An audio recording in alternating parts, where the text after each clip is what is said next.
with us as well. Adam, a lot of excitement around this league, and the Alliance is about opportunity. It's not just about second chance, but it's also about first chances for players and coaches that have never been to the NFL. And if last night's any indication, I think we're in for something fun. Yeah, opportunity, excitement, enthusiasm, all great words that describe really the experience for these players and coaches. But it always came down to one thing for me. How good will the football be? And I think watching the games last night, the Alliance off to a great start, and I too am enthusiastic and can't wait to see what these two teams bring us today. Likewise, right there with you. Now, the Alliance is a complement to the NFL, but there are some differences. What grabs your eyes the most here among these rule differences, Adam? Number one is the kickoff. It is under assault, and everybody's trying to figure out what to do as their replacement. No longer will there be a kickoff. Ball will be placed at the 25-yard line. And Ben, I got to say, I am really excited about no more extra points. Every time you score a touchdown, you have to go for two, and that's going to make for a better game. It's old school football. Yeah. I like it a lot. And there's a couple familiar faces in this game today. You'll recognize those of you that are football fans. Christian Hackenberg from Penn State, and the home state product, at least in his college days, Trent Richardson. Yeah, Christian Hackenberg, despite being a second-round pick for the Jets, was the 15th quarterback taken in the Alliance draft. And for Trent Richardson, no introduction needed here around these parts. The former Alabama great, third overall draft pick to the Cleveland Browns, figures to be a big piece to this iron rushing attack. Looking forward to seeing both of these men play and their teams as well as the opening weekend of the Alliance continues. We get this one underway next between Memphis and Birmingham.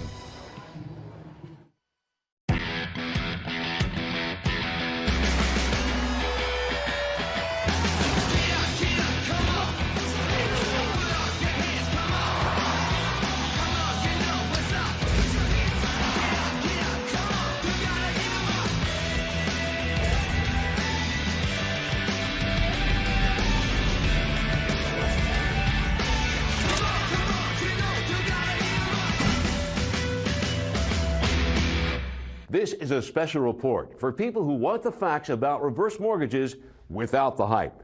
You've seen a lot of commercials telling you how you can turn the equity in your home into tax-free cash. But do you really know if a reverse mortgage loan can help you? Call today. For a limited time only, we'll send you a free special report. There's no obligation, and the call is free. So don't delay. Call 1-800-418-2734. That's 1-800-418-2734. What is the future? The future's golf. Literally. I just booked a 10:30 tee time and invited all you folks via golf book to come golf with me. First three to confirm are in. Who's in? Jonesy's in. Oh, Sarah's in. Woo! It's getting physical, folks. And little Ricky's in. For the rest of you, I don't know. The future's like just not golf. It's the saddest possible thing I can imagine. That's a Fred topic. The crowd is so loud you can't hear them anymore. The cowboy's safety is provided by a few good men. His fistful of rope is the only bond between man and beast.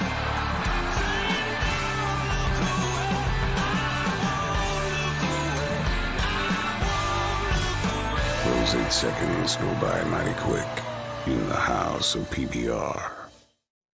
And welcome back to Legion Field here in Birmingham, Alabama.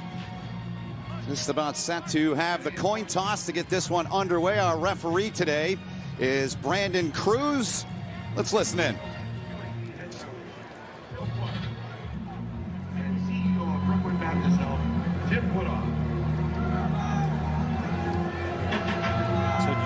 you want me to just...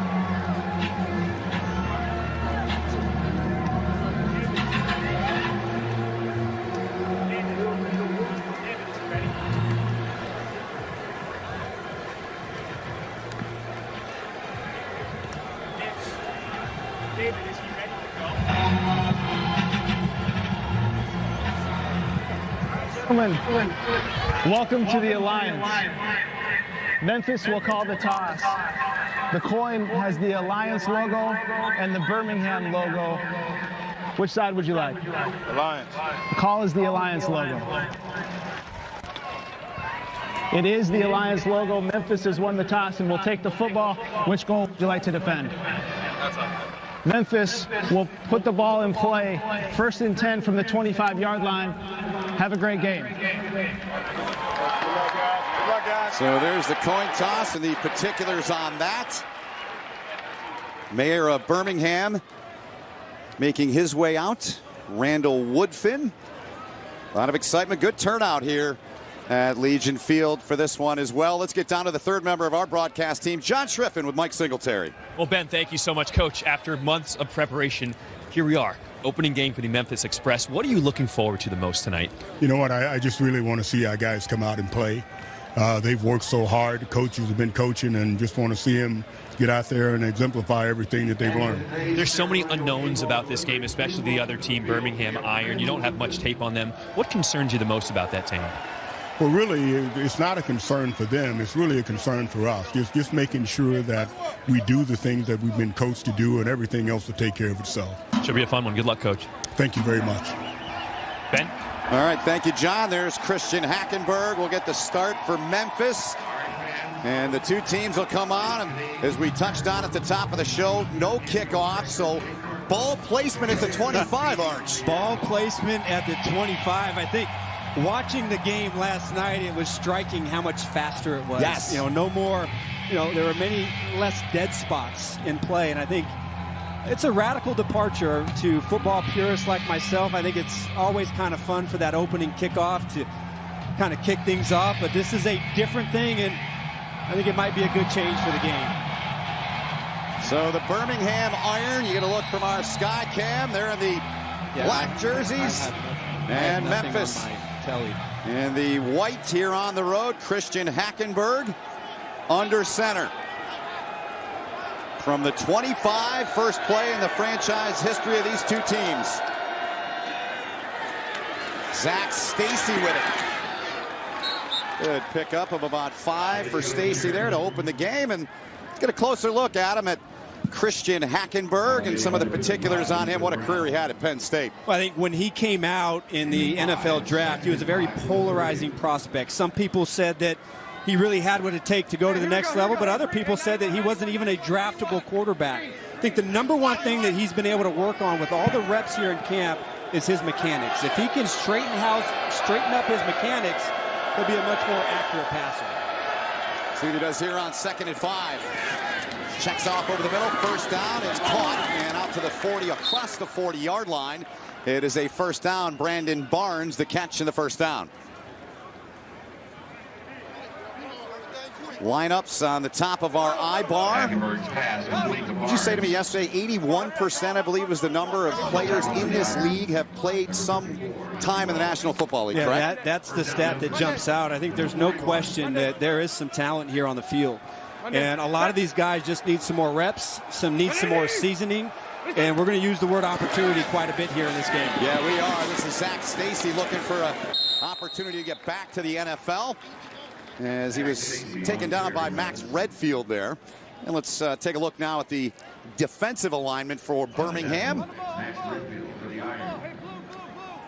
Who stands out the most from what you've seen on their defense? Well, I think it's kind of hard because there isn't much to go by. And I think that's the challenge for both of these football teams with so little tape and nothing to go. There's a lot of unknowns in this game, and they don't quite know what to expect. Anthony Manzo-Lewis gets the carry there. Out near midfield, Mike Singletary, the first ballot Hall of Famer. He told us the other day that he was close to getting out of football. He was coaching a high school team.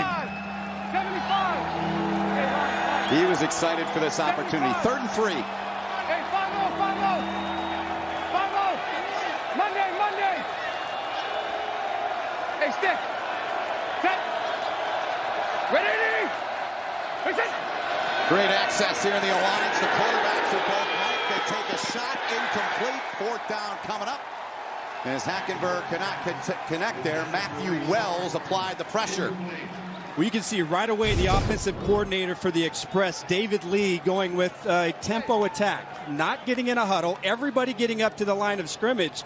They tried to spread the ball out, but a beautifully well-timed blitz by the inside linebacker, Matthew Wells, gets a shot on Hackenberg and forces the punt. He does force the punt, and on to punt is Brad Wing, the lefty out of Australia.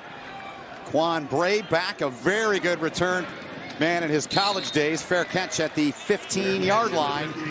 And we'll see Birmingham and their offense for the first time. They'll take the field in a scoreless game.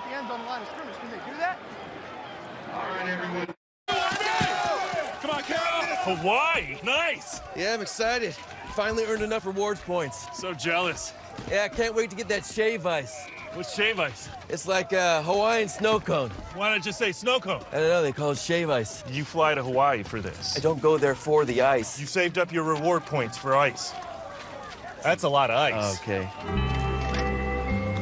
Go Rewards credit card from Navy Federal Credit Union. Our members are the mission. 12:31 to play in the opening quarter. No score as Memphis was stopped. And it's Birmingham with the football. Our Skycam is brought to you today by Wheels Up.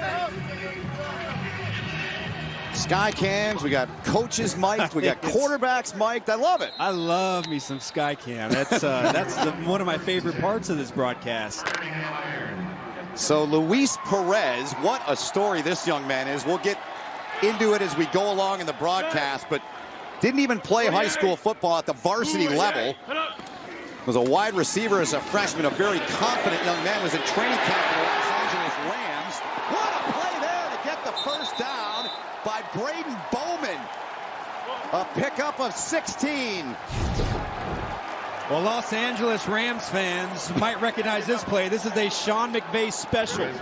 Braden Bowman, the tight end, lines up on a wing to the left side, goes behind the line of scrimmage, bootleg pass, and then shows that great athletic ability out on the edge, hurdling for the first down. Steve Logan was very high on Bowman, talked with him last night on the ground. Here goes the young man that starred at Alabama, Trent Richardson, with a carry right up the gut. And Arch, let's get a closer look at Luis Perez. Well, I got to tell you, for a guy that didn't play high school, was really a better bowler than he was a football player, loved his presence. If he won anything, it was the production meetings. Very meticulous, very confident, and I think this guy, if it resembles anything on the field, I think he's got a bright future here for the Alliance. Yeah, he mentioned winning a championship. That's what their goal was, and it should be. Julius Wormsley jumped. Good job, KK. Good job, baby. 11. Neutral zone infraction. Defense, number 92, jumped into the neutral zone, causing a reaction by the offense. 5-yard penalty results in a first down. Wormsley played his college ball at Tulane. Also attended West Point in their prep school for 1 year in his younger days. Set. 28. 28. Perez taking a shot. Got it. Catch is made.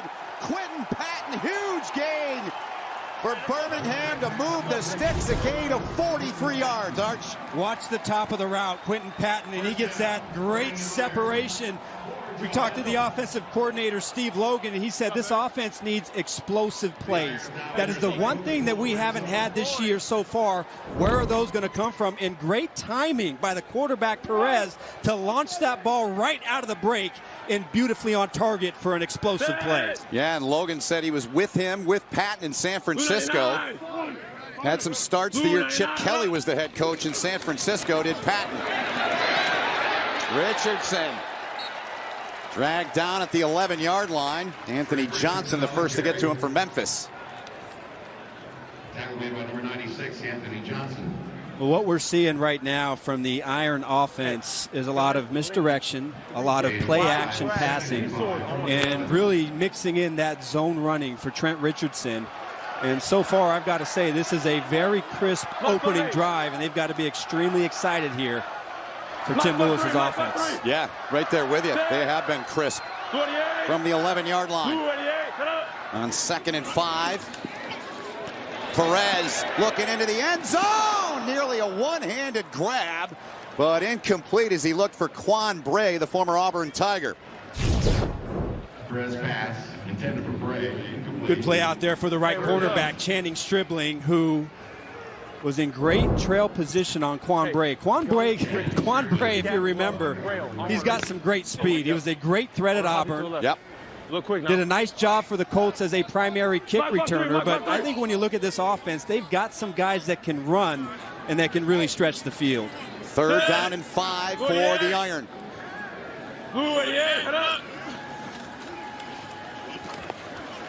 Perez looking for an open man. Perez firing, and that one's incomplete as well. A lot of traffic in that area as he was trying to get it in there for Aba Etowawu, and incomplete on the 3rd down play. Brings up 4th and 5. Tarpley broke up the pass.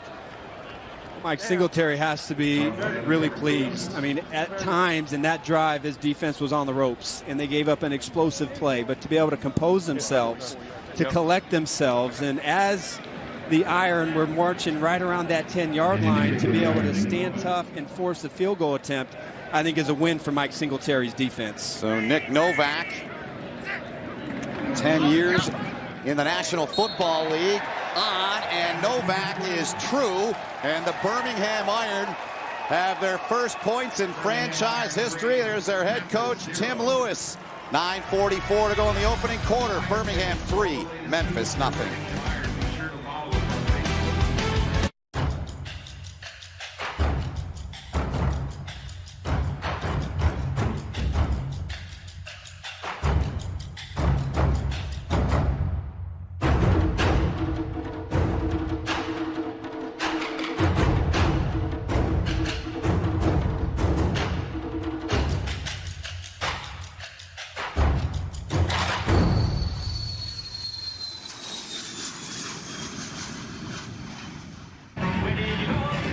Early on in quarter number 1, Birmingham with a field goal from Novak. 7 plays, 74 yards, 29-yard field goal, and 2:47. Who are we keeping an eye on here? We're taking a closer look at these two guys. Well, Fabian Guerrera, the slot receiver for the Express, had a tremendous preseason game last week, making plays all over the field. And Jack Tocho, who is a ball hawk, spent some time with the Minnesota Vikings in preseason, not only can play the ball in the air, but really an exceptional hitter and a guy that should be very active here. Keep our eyes on those young men. 1st and 10 for Hackenberg, and he puts it into the breadbasket of Zach Stacy, and Stacy a 9-yard pickup. Good way to start the drive. Trevon Reed, the tackle for Birmingham. Well, Zach Stacy is another interesting story. He had an exceptional rookie year, 5th-round draft pick for the then St. Louis Rams in 2013. But he had that devastating ankle injury and really hasn't been able to play since. But he definitely has some talent and did a great job breaking tackles. On the ground once again, 1st down run completed. And they get it done. Anthony Manzo Lewis with the carry. And there's Tim Lewis. We visited with him last night and his staff. His brother Will is the general manager of the Memphis Express. So they probably got a little friendly wager going on.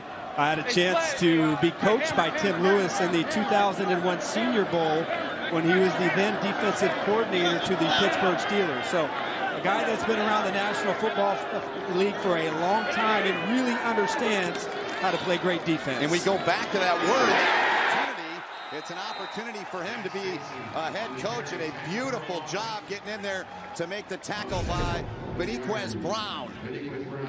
That's the one guy when we talked to the defensive coordinator, Rick Minter, and also Tim Lewis, that they thought right now had the talent to be on an NFL roster and was the leader of the defense.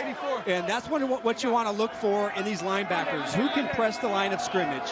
Who can get penetration and make those plays in the backfield? Excellent play. Here's Hackenberg to the air. Dangerous throw, and broken up nicely by Jamar Summers.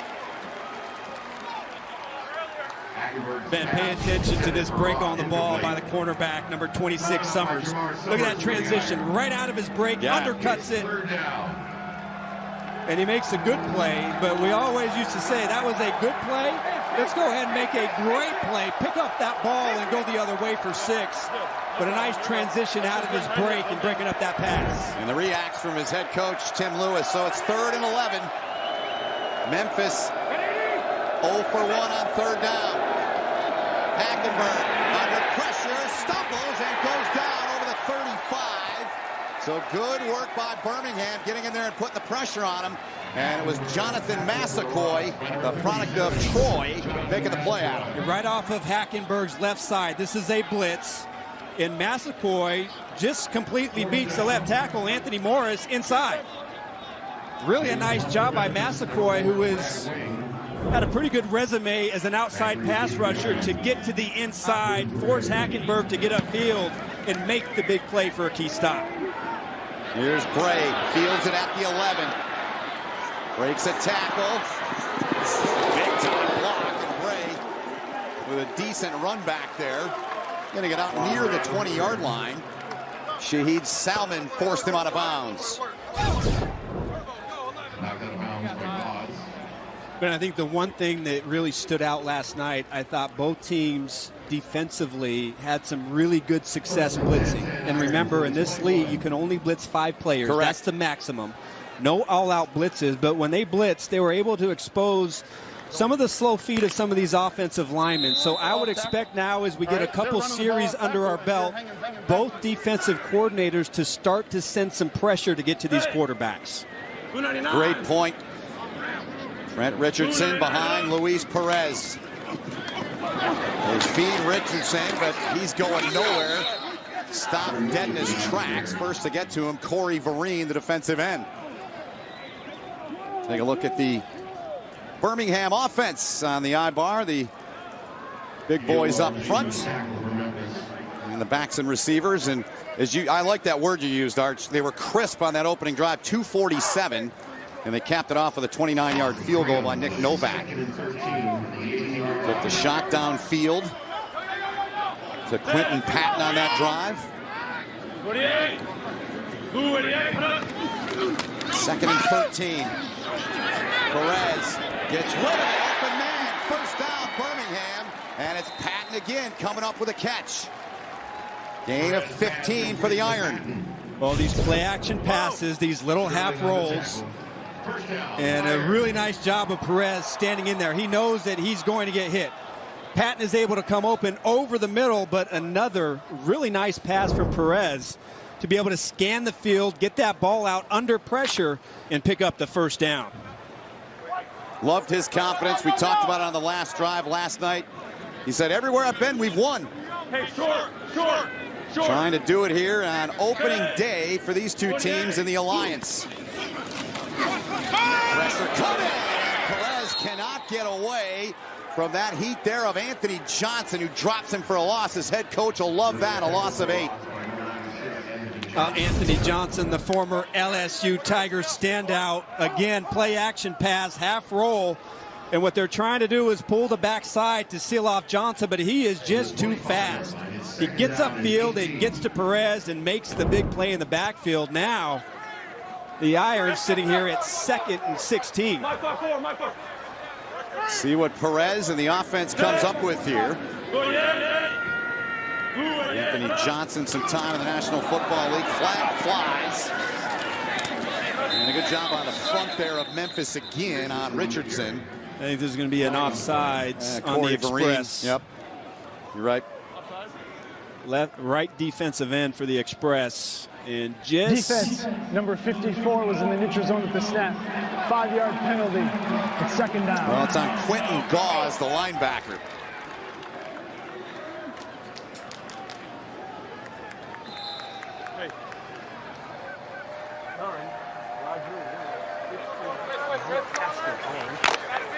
From the 30-yard line. Soft-spoken Perez that time.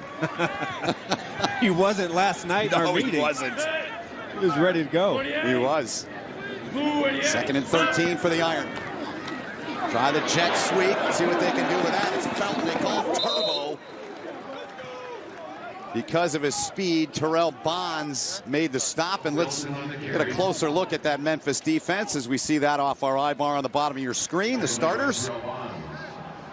A lot of LSU Tigers up front. Sam Montgomery, Greg Gilmore, Anthony Johnson pepper that defensive line. And I think Dennis Thurman, who spent a lot of time in the National Football League with Rex Ryan, they love to blitz. And I think they're trying to see how things shape up here before they start to send more pressure throughout this game. 3rd and long now. And the pass is incomplete. Looking again, he and Patton have something going, but Patton can't make that grab. Brings up 4th down and 11. They got to make this grab. This is a simple concept. This is a curl and a flat, and Patton is all the room he needs. That ball is on target and on time, and he just lets the ball touch his fingertips and can't bring it in. I think that's the one thing that these receivers in this league really have to do a better job. After watching the game last night, they didn't win the contested catches, and they dropped too many easy passes. You've got to make those routine plays here, lapse in concentration, and now you have to punt the ball. Holton Schmidt on to do that. Holton Pig Howard underneath it makes the fair catch in the neighborhood of the 21-yard line. 45-yard punt. 3:58 to go in the opening quarter. Still 3-0 Birmingham. All right.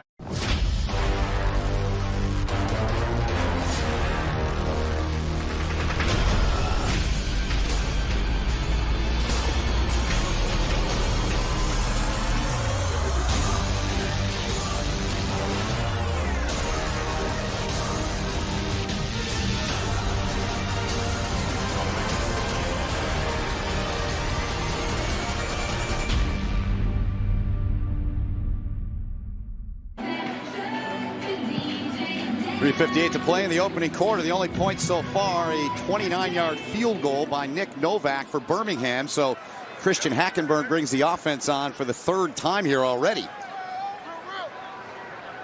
Cadillac wall. The 23. Spotted at the 23, Zach Stacy, the running back, in there next to Hackenberg.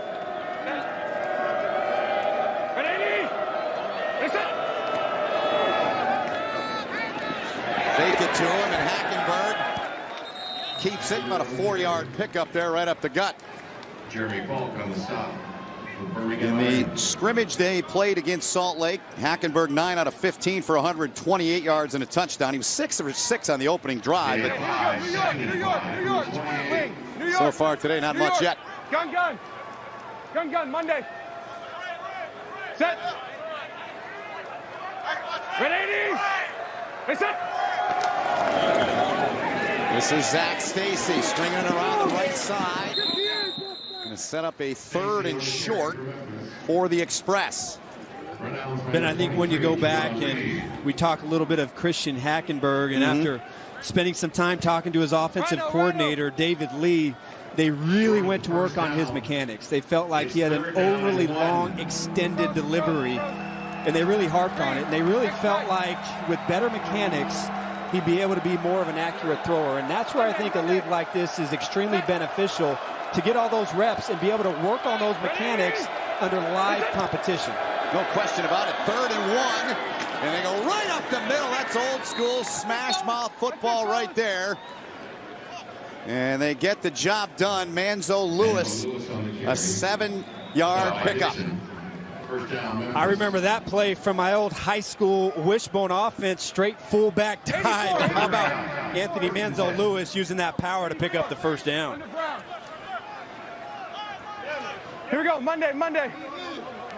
Yes, sir. We good? Monday, set. Terrence McGee, the running back. You get a great listening there to Christian Hackenberg. Hackenberg looking to throw it, taking a shot. And incomplete, no flags on it. Good clean play there, and they can't come up with that long pass. They were looking for K'Wan Ross. Covered by Summers. Yeah, Summers was all over that. I think they tried to fool him on a double move, but he was playing off coverage, zone coverage, and read the eyes of Hackenberg the entire way. Summers played his college ball at Connecticut. 2nd and 10 upcoming. Hackenberg just 1 of 4 for 10 yards. Here we go. Terrence McGee, the running back, in now. Set. Ready? Hey, set.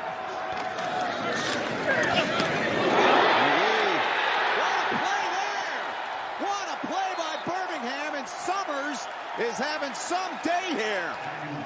Jamar Summers comes up with a football for the game's first turnover. Well, what a read by the linebacker. I want to say that was number 51. No, excuse me. That was number 54, Matthew Wells. Yes. Who read the quarterback perfectly. And that was extremely well covered inside, but a wonderful break on the ball from Wells. Gets the ball up in the air. And Tim Lewis is hyped up. Defense strikes with the first turnover of the game. It certainly does. You use that word a couple times. The unknown about this. And none of these teams showed much in the preseason scrimmages as they take a shot again and unable to come up with that grab there. Was Etatawu. Well, great touch. Etatawu is coming from the opposite side of the field. And good coverage underneath. Excellent coverage by Stribling. And Perez tries to put some touch under that ball as they go for the sudden change. Big play down the field, but good defense. Inside of 2 minutes to go in the quarter. 2nd and 10 here now. But on the ground in Memphis, nice job again there. As Richardson went nowhere, he went 3 yards backwards, brings up 3rd down. Seen a couple times so far in this game from the Express defense getting good penetration on the edge. Earlier in the game, it was Sam Montgomery, the left defensive end. That time it was his backup, Corey Vereen. And they are shutting down that right side of the Iron offense. 3rd and 13. The Iron 0 for 2 on 3rd down to this point. My 5-3. Set. 28. 28. Perez makes the throw. The catch is made, and they've got the first down inside of the 35. It's Bowman again, the tight end, a gain of 15. First down, Iron. Steve Logan raved about his tight end group and really thought Braden Bowman had some nice skills. Good route runner, and you see that. What a pass from Perez. Gets right over the dropping safety. And on 3rd and 13, a little option route by the tight end, and they're able to pick up that first down. You got to find a way to get some pressure up front. You can't let Perez have that clean of a pocket to deliver that football downfield. He certainly raved about Bowman, said he is a real deal guy. And Perez gets away, and a nice play on that breakup there. Outstanding work by Channing Stribling, the product of the University of Michigan, as they were looking there for Etatawu once again. Well, Stribling so far is having a heck of a game. Played 34 games in the National Football League, undrafted free agent in 2013 to the New York Giants. Had a huge productive senior year at Michigan, and so far in this game, I think they've got to go find somebody else to throw the ball to. He has not let anything happen in coverage in his direction. Locking him down, huh? 2nd down and 10 here, 21 seconds to go in the quarter. Perez eyeing over the middle. This one is caught. And it'll be a little bit shy of the first down, but the catch, ball was out, but looked to be down. Ruling on the field, the runner was down prior to losing the football. So that reception made by Amba Etatawu. And that's the end of the first quarter. It'll be 3rd and 3 for Birmingham when the second begins. That's the end of the opening quarter. 3-0 Birmingham over Memphis. You're watching the Alliance of American Football on CBS Sports Network, the 24-hour home of CBS Sports.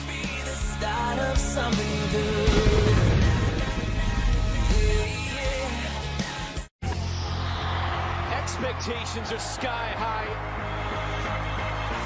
The atmosphere is sure to be electric. So check it. Well, here we go. We're underway. Nice pass. What a move that was. He can beat you in a lot of ways. Dynamite. Out deep. Whoa, it's going to slam. Leaving it all out there. Whoa, what a shot. That's great college basketball. Yeah. If you don't have life insurance, a final expense insurance plan pays cash to your family for final and all other expenses. If you're unable to purchase life insurance due to a pre-existing or current medical condition, call right now for information and a free consultation. Rates will never increase, the policy cannot be canceled, and there are no restrictions on how your beneficiaries can use the money. Call for a free prescription discount card. 1-800-485-6914. Simple question. What are we looking at here? What is that? It's gobbledygook. I don't get it. I don't care to. However, what's this? Is that a little sunshine? Golf ball? A brew dog? Don't mind if I do. Boom! Fist bump. Sounds like a pretty good day to me. How'd we get here? Golf book. Super easy. Click. Book the tee time. Click. Send the invites. Sunshine. Golf ball. Brew dog. Here it comes. Fist bump. Okay. That's a Fred talk.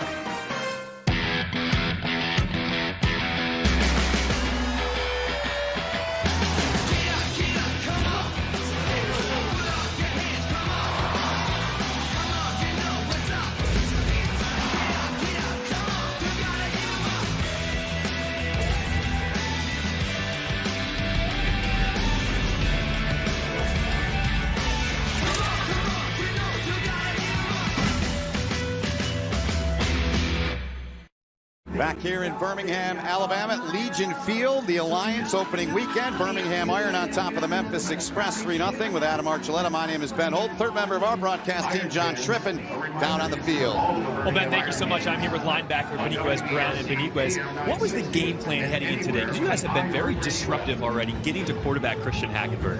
We really just want to come in, play fast, play physical. You know, we didn't have much of a game plan, seeing that they didn't do too much last week, you know, as a preseason game. So it was all about coming in, showing up, playing fast, playing our Einstein of football. Looking forward to it. Good luck the rest of the game. Yes, sir. Thank you. Thank you, John. And you hear the politeness, the kindness. I think we were all really, really impressed when we talked to, obviously, Perez from Birmingham. We talked with a couple of the Memphis players. They couldn't have been more grateful and kind to just have this opportunity again. That word, Adam. I think it's a great opportunity, and I think for being such a young league and not even being around a year, they have done an exceptional job of preparing everybody involved to get ready to play here this weekend. Here's Richardson, kept his footing, and Trent Richardson. These Alabama fans have seen that many a times as Tim Lewis's guys move the chains. Yeah, there's that power. I think the one thing that when you study Trent Richardson, you know he is a big guy. But he has been a tackle breaker. When he was in the National Football League, over half of his rushing yards came after contact, which is exceptional. Okay, come on, let's go. Hey, join the lead. X sword, X track. Hurry up. X track, show. Play clock down to 5. You heard Perez saying, hurry up, let's go. Perez looks left side. He's got it. Got his man, Connor Davis, one of those tight ends we were talking about earlier. They got a trio of them. They like them all. And gets a little bit of a pick up there on first down. All the tight ends on this offense kind of have their own style to them. Braden Bowman is more of the flex tight end. He's more of the route runner and has the great ball skills. Connor Davis, who just caught that ball, is more of an inline tight end and is a big, important part of this running scheme. So two complementary tight ends that play a big part in this offense. He's 6'8" and 265. Pick up a 2 on that first down pass. The toss here, cutting it back inside of the 20-yard line. They get it to about the 18. And Trent Richardson on the carry. Brings up a third down, third and about 6. Let's listen in to Luis Perez in the Iron Huddle. Hey, gun grip, zip, 2 jets, wide shallow, snake. I want it. 36 from the 18. What do you look for here, Arch? Wide shallow, look for the tight end to cross, shallow cross. And if they're in quarters defense, they were going to try and isolate the Mike linebacker, but this is 3 deep zone. Here's Perez, has time, now going to try to run it, and does, gets the first down and slides at the 9-yard line. First down, Iron. Good pocket awareness right here for Perez. Everything covered downfield, and he sees that open void at the linebacker level. Good smarts, not trying to force the ball downfield, but just taking what the defense is giving him and picking up the first down, now 1st and goal. See the play selection, 4 runs, 5 passes for 37 and 440 and counting on this drive. 1st and goal, Birmingham. Hey, lucky, 5-8, lucky 5-8. Hurry up. Turbos, it up. Perez under pressure and took a heavy shot in the backfield. They converged on him in a hurry. Winston and Wormsley getting in there, a loss of 3. Really is, and that's what you call great team defense up front. All defensive linemen working together, waiting for Perez to step inside the pocket and then get on top of him quickly. So 2nd and goal upcoming now from the 12-yard line.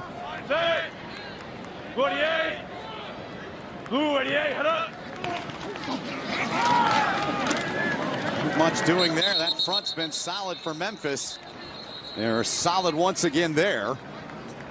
And not much doing there for Ladarius Perkins. First carry of the game.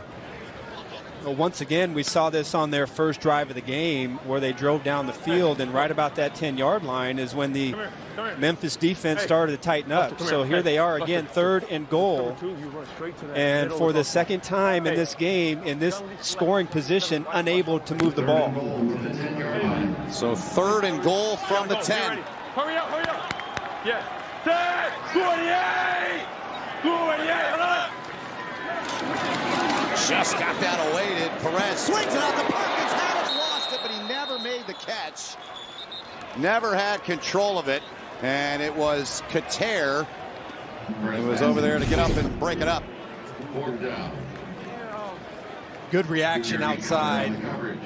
And again, when the lanes get constricted, when the field gets constricted, so far now twice in this game, the Memphis defense really doing a nice job in their zone coverage and getting depth, not allowing anything to get behind them and forcing Perez to dump the ball off shallow and again forcing the field goal attempt. Well, Novak was good from 29 his first attempt, this one from 28.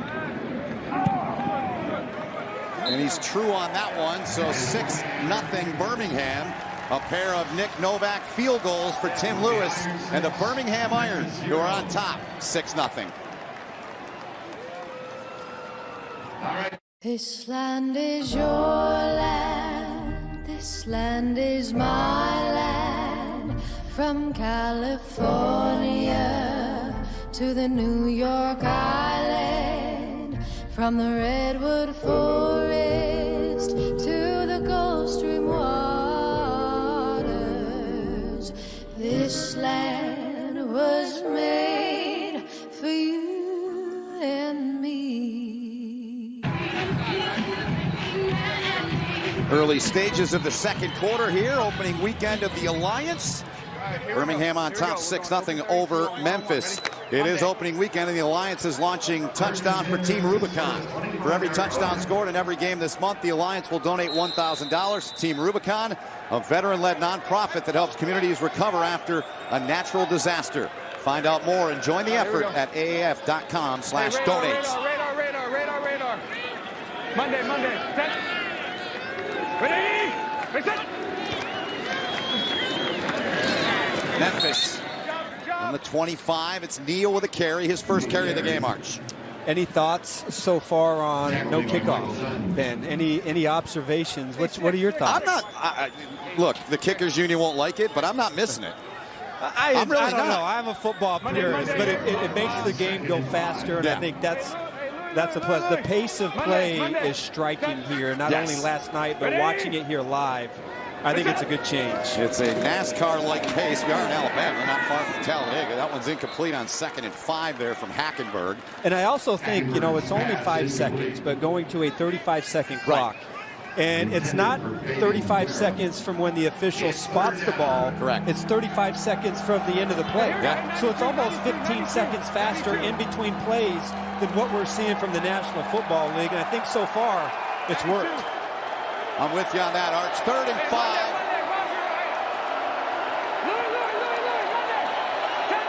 Hackenberg and the Express trying to convert here. They need the 35. Hackenberg flies in for the back, dumps it off.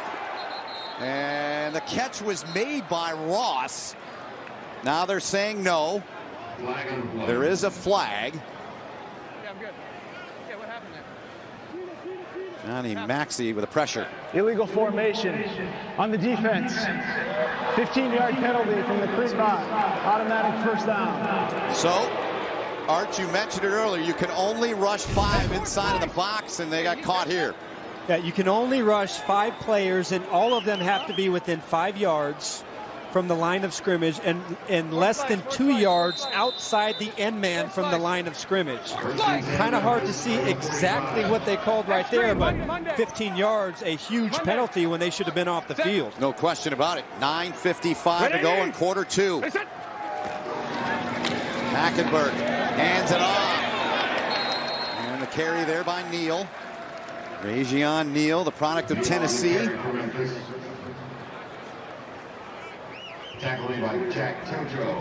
Ocho on the stop. Brings up a second down here for Memphis. We really haven't seen Hackenberg go outside the numbers, and they really haven't seen this offense isolate their receivers on cornerbacks and man-to-man and make those big throws outside. I would love to see Hackenberg maybe attack the outside part of the field here on this drive. That's what he does here on 2nd and 7. Goes over the middle instead on a quick little slant there. And the catch is made by Alton Pig Howard. Hey, open, hey, 6. Open 6. Open 6. Open 6, Monday.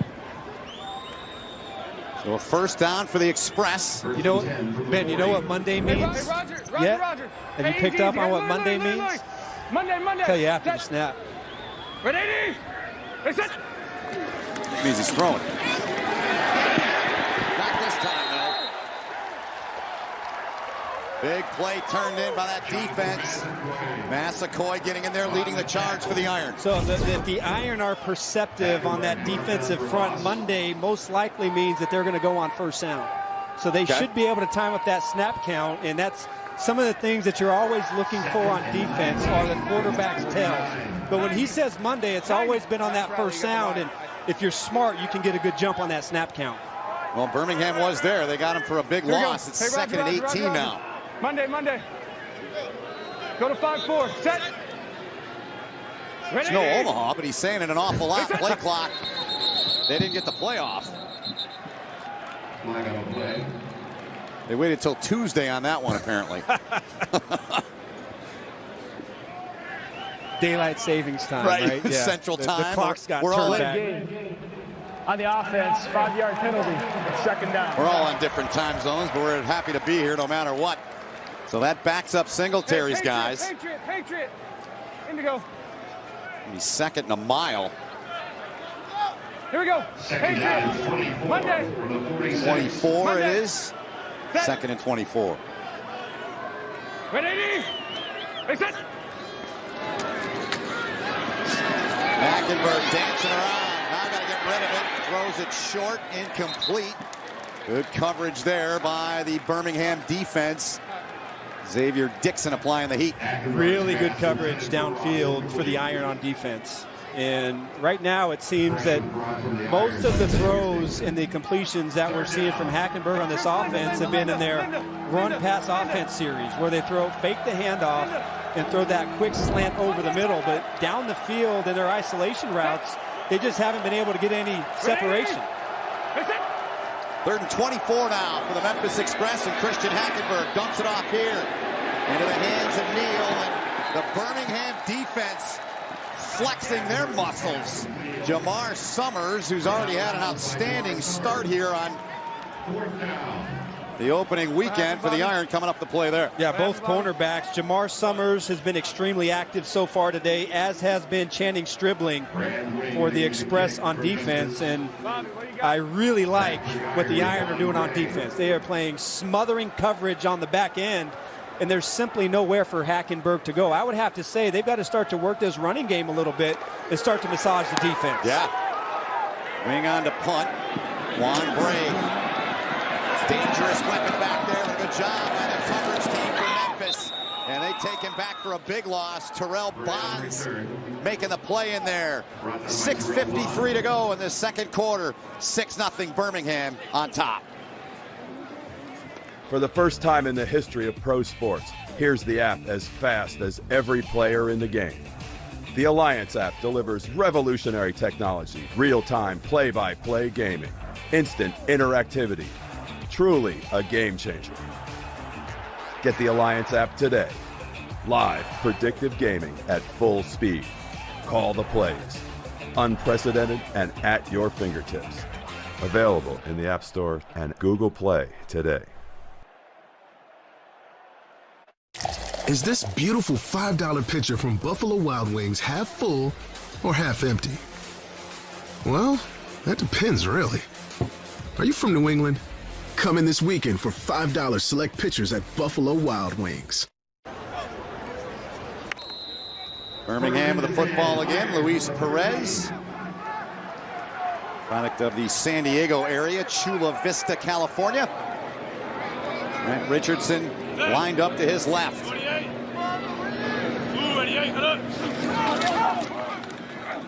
Perez, open man, catch is made by Patton, and Patton still on his feet. Patton with a big-time play on first down to get the first down. A gain of 11. Let's go down to the field, check in with John Schriffen. John. Well, the Birmingham offense is already without one of their offensive weapons. Starting tight end Braden Bowman went down with a knee injury back in that first quarter. He has an ice pack over his right knee right now on the bench. He is out right now for the game. Guys. Thanks, John. Appreciate the update. 52-man rosters, 43 dress. 48. Blue 88, hold up. First and 10, Perez calmly gets it into the hands of his target. And he's got something going already here today with Patton, but he's also got something going with Edetewo, number 14 there, and makes another grab.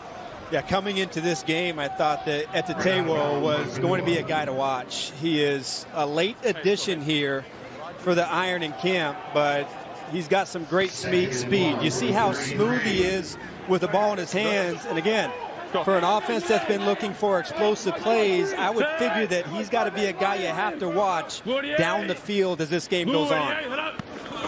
8 of 14 is Perez so far today. Richardson with a carry, and Richardson gets the first down.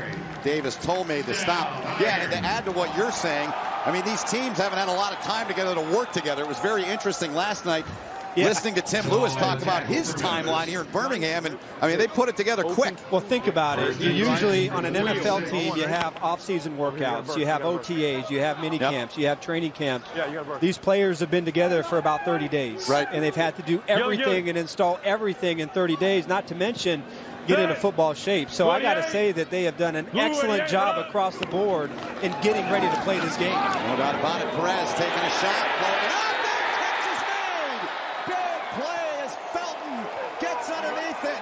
Young man they call Turbo. Beautiful out and up. Watch the slot. Sells it beautifully to the outside, and what a play again. Second time today under pressure. Luis Perez floating that ball up there and gets the ball down the field. Excellent play and great execution between quarterback and slot receiver. Calling it a 36-yard pickup. Birmingham has been great on first down. Their average gain is 8 yards.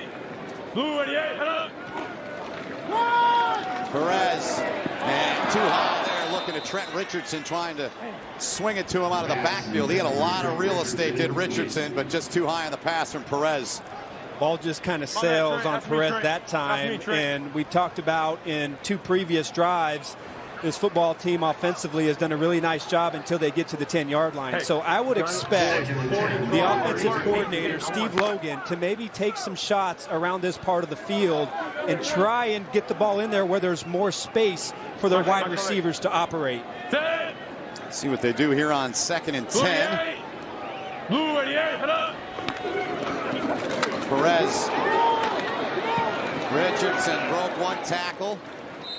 And they're going to give him progress to the 29-yard line. It's going to bring up 3rd down. 3rd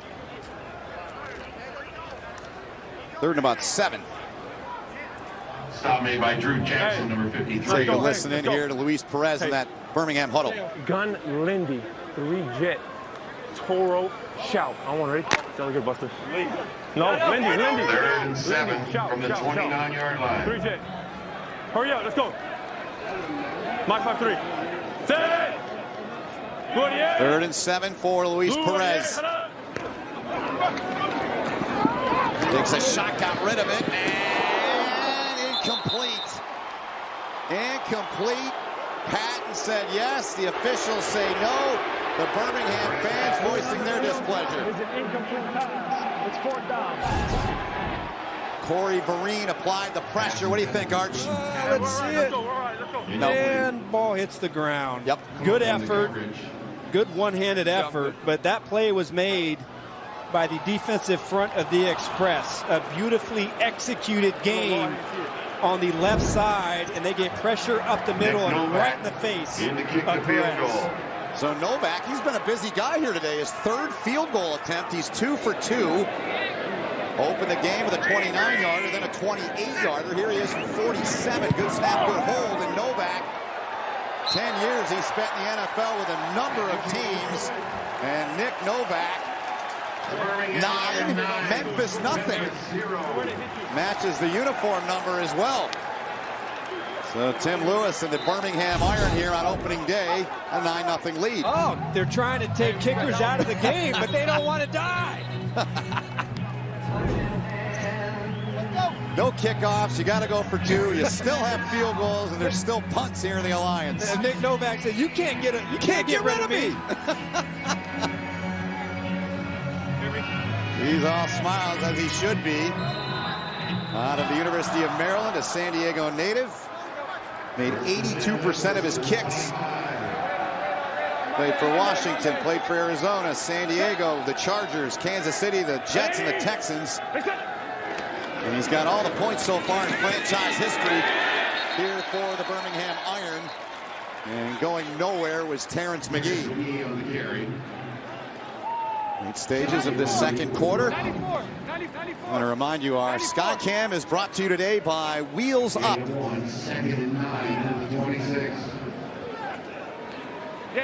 Hey, Roger. Monday. Set. Ready, set. 2nd and 9. Hackenberg to the outside, and that one is broken up. Beautifully done over there. This Birmingham defense has come to play. Ryan White to play their Arch. Really has. The secondary in particular, Jamar Summers, we've already documented what kind of game he is at. That time it's Ryan White. Just not a lot of separation out there for the Express offensively. Really kind of surprised we haven't seen number 86, Fabian Guerrera, a guy that kind of dominated last week in their preseason game, but I would imagine he would have to try and make an appearance here as they try and pick up this 1st down. 3rd and 9. Yeah, he was great that game. Hackenberg too high on that one. Incomplete on 3rd down, looking for Reese Horn, and you can hear him apologize for the language. That's all him. He knows it. Yeah, he knows it, because this ball, a simple curl flat again, this ball has to be low. You throw that ball low and inside, and that's going to be a completion, but the ball just sails on Hackenberg, and the Express offense is forced to punt.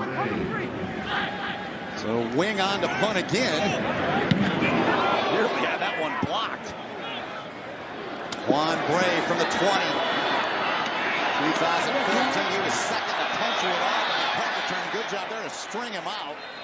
And the Express with 2:25 to go in the half. Able to get him down there. Coming up on the Alliance All Access halftime show, you can join Alex Flanagan, Rod Woodson, Sean O'Hara, and Cynthia Freeland as they get you caught up on everything Alliance related. Plus, Sarge and I will have first half highlights, stats, and a whole lot more. It's coming up on the Alliance All Access halftime report. On the Friday? Hope you're enjoying the broadcast so far. 94 looks good. What are you talking about? On the corner. Okay. Adam Archuleta and John Schriffen. My name is Ben Holden. All of our great crew here in Birmingham at Legion Field. Perez into the hands of his back with Darius Perkins. Good pickup again on 1st down. Marcus Gates the tackle. We talked about Trent Richardson being the focal point of this offense, and that was Ladarius Perkins, who is more of a 3rd down back. He is excellent out of the backfield and has a long history of being able to catch passes out the flat. Nice job of it there. The throw from Perez, unable to come up with that grab there. As he looked for Felton once again. 2-minute warning. 3rd and 1 upcoming when we come back. Birmingham on top of Memphis, 9-0. Charles James on the coverage for Memphis. We're family. We'd do anything for each other. But this time, those bonds were definitely tested. Frog leg for my baby brother. Don't frogs have, like, 2 legs? So they should have 2 of these. Since I'm active duty and she's family, I was able to set my sister up with a sweet membership from Navy Federal. If you hold it closer, it looks bigger. Eat your food. My big sis likes to make tiny food, and I'm okay with that. Navy Federal Credit Union. Our members are the mission. Let's go, man. Let's go. Let's go. The 2-minute warning has been reached. Minute 56 to go as we look around the Alliance. Saturday's headlines. Garrett Gilbert looked really good in that game last night, Arch. He really did. I think most of look, this league is about everybody, but I think everybody wants to see the quarterbacks. How good these quarterbacks play largely is going to be the quality of this league. I mean, I think that's what the league is built around, especially when you talk to one of the co-founders, the great Bill Polian. Developing quarterbacks, their mechanics, their accuracy, and developing the offensive linemen are 2 of the major priorities for the Alliance. Indeed, and you saw San Antonio solid defensively last night as well in their win at the Alamo Dome. 3rd and a yard. Iron 3 of 7 converting, and Perez keeps it, calls his own number. Make it 4 of 8. I liked what Perez said. I liked a lot of what he said last night. One of the things that stood out to me, he said 96 guys get to play quarterback in the NFL. I want to be one of those guys. Sure. Very sharp, confident young man. Going to put together a drive here late in the 2nd quarter. As the catch was made by Ladarius Perkins, stop made by DeMarcus Gates. So now as time winds down here in the 2nd quarter, a great opportunity for Perez to execute the 2-minute drill. 1 minute, 15 seconds left, plenty of time. Took a shot, got rid of it, and nearly reeled in there. Was it caught? No, they come in and say it hit the ground. It's 3rd down. Oh, I don't know. What do you think, Adam? I mean, it looked as if the left arm might have been under it. I think that's worth a challenge. Yeah. And worth an extra look. I got to believe that. Timeout and a half for Birmingham. 30-second timeout. Birmingham took the timeout. Based on early replay angles, I think there's a possibility that Patton caught this football. Yeah, he's pointing at that left forearm, and I believe it's a great possibility that the ball landed on the left forearm and did not touch the ground. So Tim Lewis, he's looking up at the scoreboard in the stadium. Here's another look for us. Boy, it's so tight.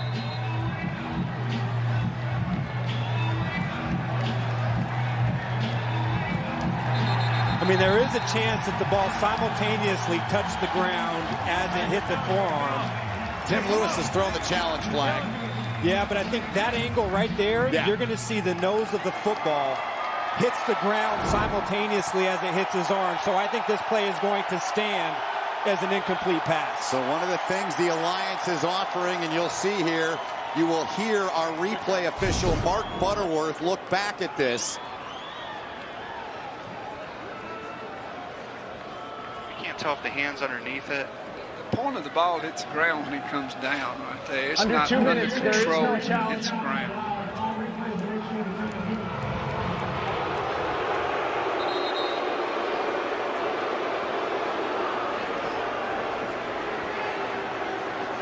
Hey, let's go. Hey.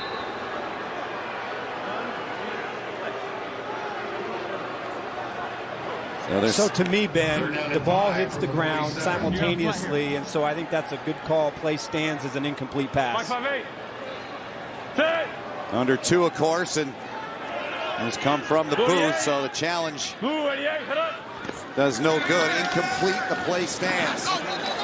Perez gets rid of it, caught by Perkins, who's seen a lot of time here. Another flag comes in the neighborhood of the 42-yard line with 58 seconds remaining.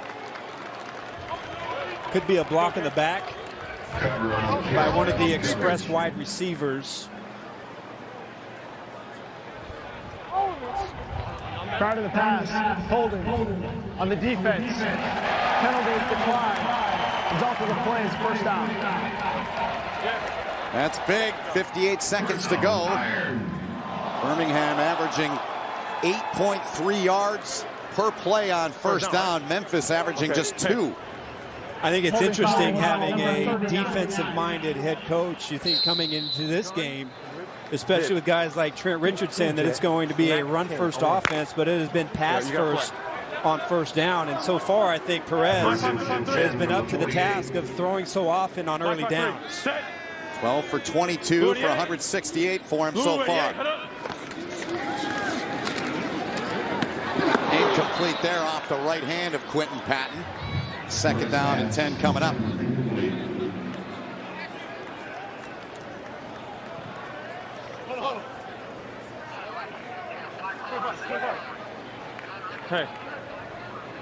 Hey, gun Ricky 2-jet, right corner Z sword on.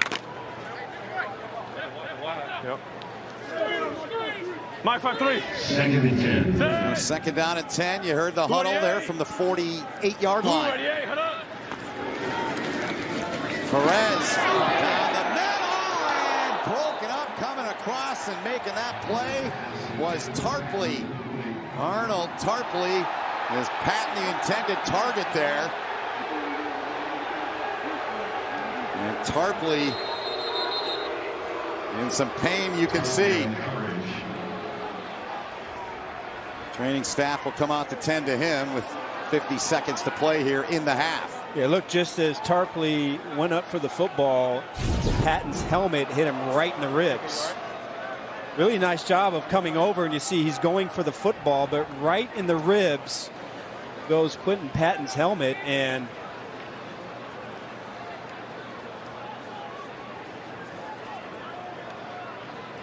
after the fact, Patton not happy about that. Jackson saying, look, man, I'm sorry. As they continue to tend to Tarpley, college ball at Vanderbilt.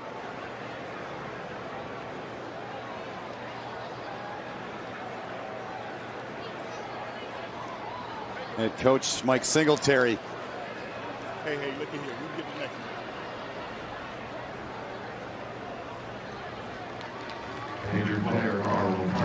Good to see him up. I'm sure you've been in that situation before, Arch. In a play like that? A few times. Usually, though, I'm going right through the wide receiver. There's not much jumping for balls, part of my game. You know, I was kind of a one-trick pony, if you know what I mean. I know what you mean. Here's a look back. Really a nice job, though, by Tarpley reading the eyes of Perez and coming over the top to make that play. You think, I wonder who his favorite target is. What do you think, Ben? A little Quentin Patton? If I was playing defense here for the Express, I would make sure I know where number 11 is, because so far in this game, he's been thrown at 8 times, and he's caught 3 of those balls.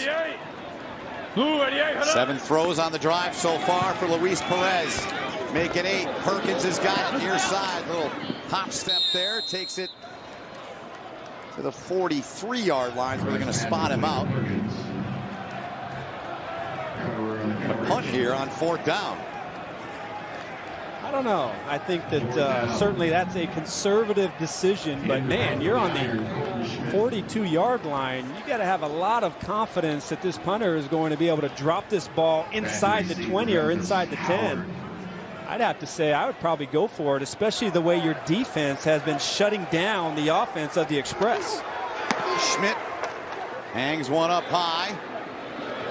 Their catch called for, and Birmingham is going to pin him inside of the 5. Outstanding work.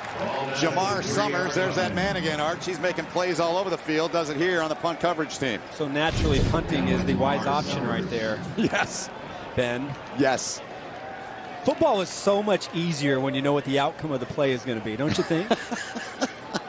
But that's no fair. We got to let it unfold. Oh, okay. There'd be no use for us then, I guess. Exactly.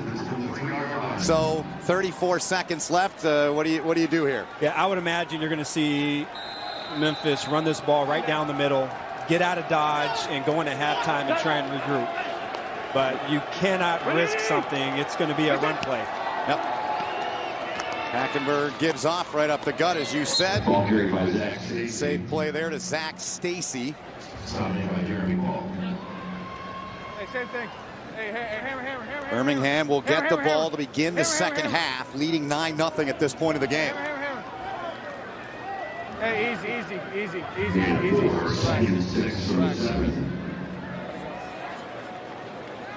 So they're just going to let it wind down. You hear Christian Hackenberg, both quarterbacks mic'd, our head coach is mic'd as well. And that's the end of the first half. Arch, we've called a half in the Alliance. What are your biggest takeaways so far today, my friend? Well, I would say that in the field of play, you've got to really be impressed with the Iron offensively, being able to move the ball down the field in a pass-first offense. Perez has done a pretty good job. They have to shore up their goal line offense. I think on the other side of the ball for the Express offensively, Christian Hackenberg has only completed 3 passes, and they have not looked crisp or sharp. They've got to figure out what's going on in their passing game and try and pick up some first downs. Very good. Two teams making their way off. The crisscross to get off can sometimes be dangerous. No problems here. The two teams make their way in. 3 field goals by Nick Novak. That's the difference in the game. And John Schriffen now the head coach of the Iron. Tim Lewis. Schriff. Coach, we've seen your offense be explosive at times, but your drives seem to stall out. How do you finish it with touchdowns instead of field goals? Oh, that's what we're going to address right now. I think the players are playing really hard. The coach is doing a great job. We are moving it between the 20s. We've got to find a way to punch it in. This will be your first halftime speech with Birmingham Iron. What do you tell your guys? Everything is the first. Keep doing what you're doing. I really like where we're at right now. They're playing very hard. They're doing what we're asking them to do. I have no complaints. Coach, good luck in the second half. Thank you, sir. Very good. Birmingham will get the ball to start the second half as well. That's the end of the first half. The Iron, the Birmingham Iron up 9-0. We'll send you the Alliance All Access halftime show after this.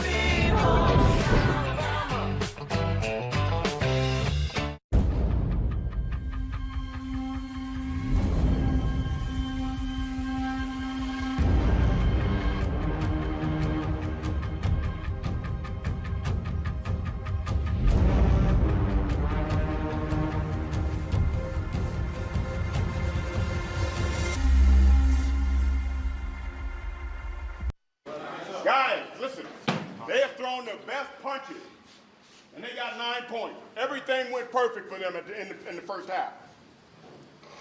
What we have to do on the defensive side of the ball, just settle down, play it. Play our defense. On offense, we're doing exactly what we thought we could do. We've got to settle down, bring those passes down, hit those underneath routes. You know what I'm saying? All right, inside the Memphis Express locker room, mic'd up was head coach Mike Singletary, and the team's given up 9 points. Welcome up to the booth alongside Adam Archuleta. My name is Ben Holden. John Schriffen with us as well. So what are your thoughts on the first half so far, this one? Well, let's go back to the Iron on offense. Okay. I think the difference in this game for both teams are first down. They've been a passing first offense on first down, averaging almost 8 yards every first down, but for the Express, they're running the ball only averaging about 2.2 yards per carry on first down. So somehow for the Express to get on track offensively, their first down production has to be much better. No question about it. You heard Mike Singletary say get those passes down, referring to Hackenberg. Quentin Patno's got something going with Luis Perez. He has been the favorite target. He's been thrown at 8 times. He has 3 catches for 68 yards and had some pretty incredible efforts on some one-handed grabs. Now, he has had an exceptional first half, but I think they have to diversify their passing offense here in the second half, get some of their other receivers involved, and maybe start to run the ball a little bit. A little bit, yeah. You see the first half stats there, and what grabs your eyes the most, if anything? Well, I would have suspected that both of these football teams would be farther along in their rushing offense. That has not been the case. I think both teams have to run the ball a little bit better. I think the numbers here, Christian Hackenberg, only 3 passing completions of 11 attempts. We all know those numbers have to improve dramatically and start to hit some of those easy throws to extend these drives. All right, that was our QB comparison brought to you today by Navy Federal Credit Union. So third quarter set to begin.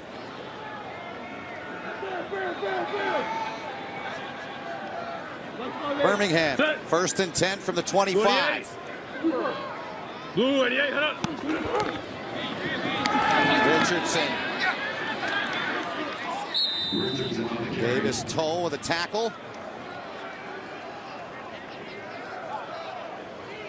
You know, I got to tell you, we just referenced it, that I thought both of these teams would be better running the football here in this game. And usually the offensive line would be much better in their run blocking skills early in this season, as they would be, or much better than their pass blocking. But both offenses have given up a lot of penetration and allowed the defense to get into that backfield. That's one area where both these teams have to improve on offense.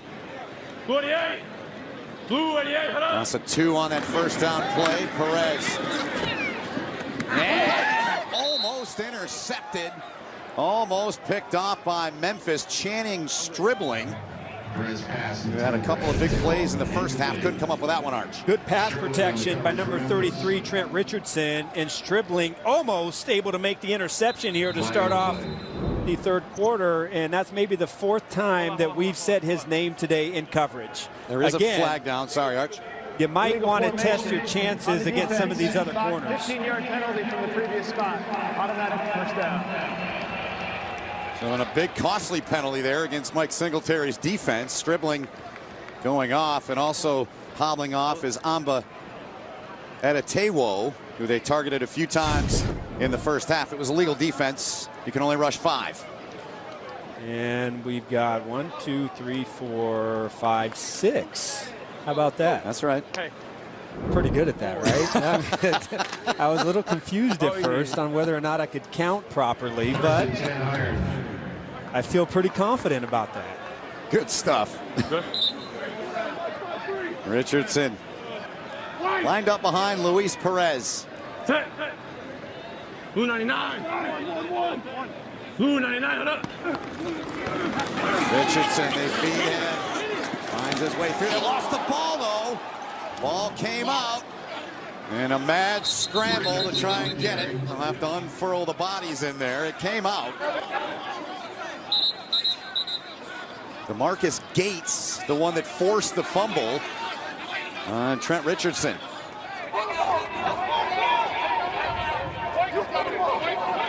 Who has it, Ben?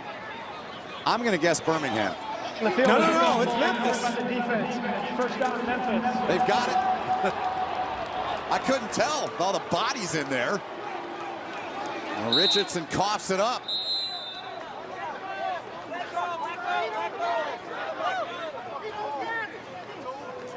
There's the winner. There you go. Jonathan Cook came away with it. We look back.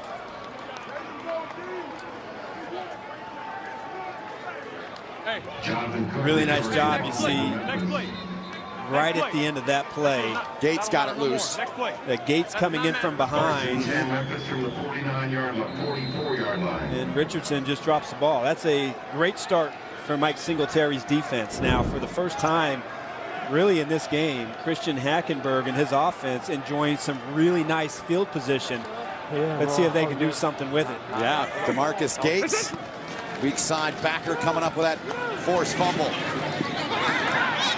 Zach Stacy with it inside of the 40-yard line, close to the 35.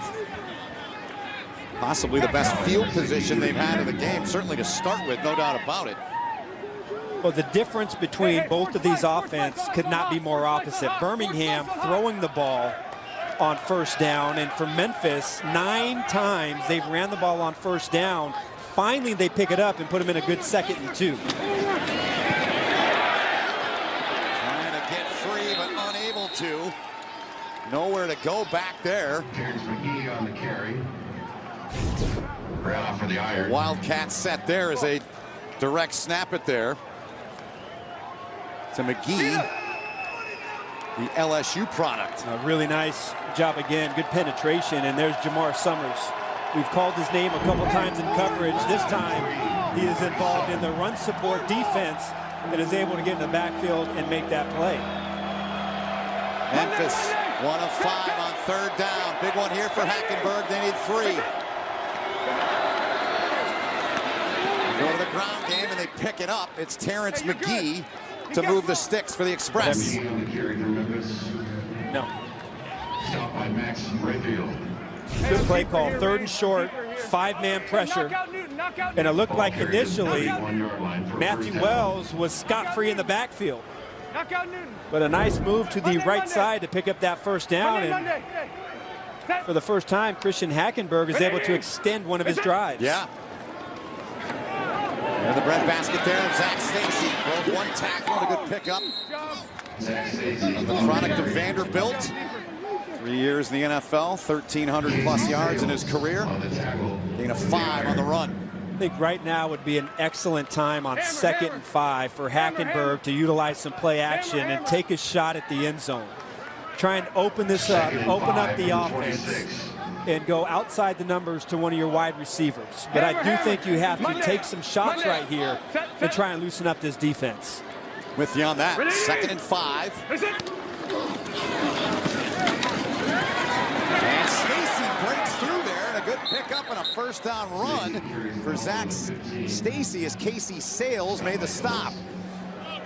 At the Express rolling now down to the 15-yard line. Really is a nice patience. We talked about the yards after contact from Trent Richardson, but Zach Stacy has a reputation to be able to break some tackles. Good patience hitting that backside and picking up a 1st down.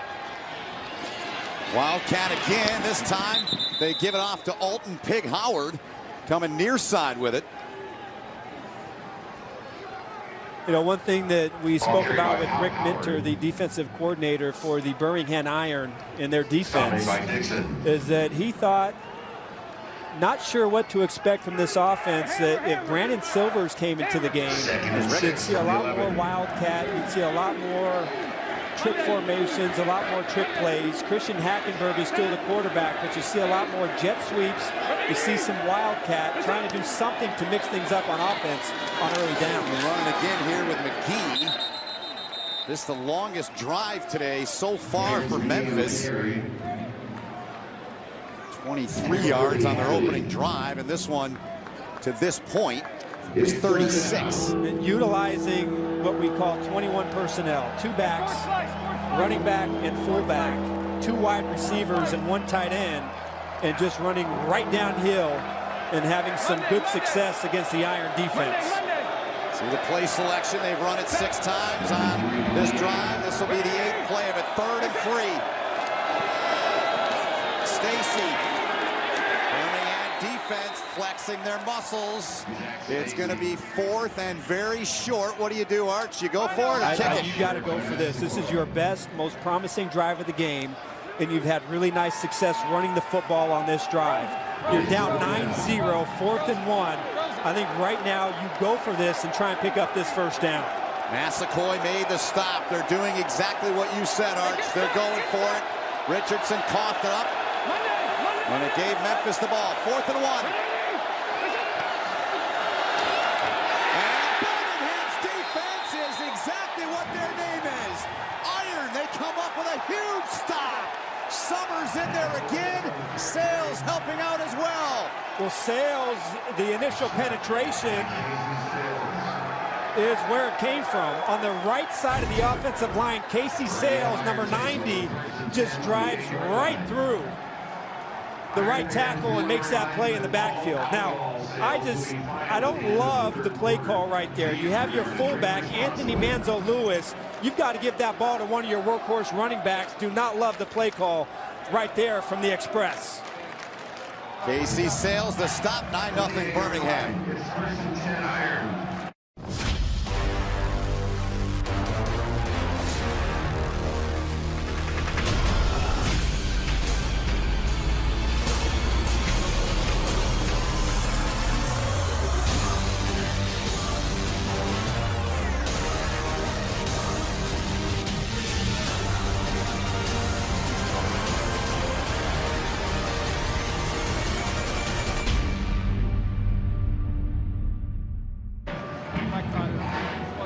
Well, Casey Sales, Arch was talking about him. They call him the iron for their defense. Let's listen to the head coach of Birmingham, Tim Lewis, and his sounds so far today. Hey, nice drive. Hey, nice drive. Nice job. Hey, that was open left. It's a slot set. You need to have a corner over here.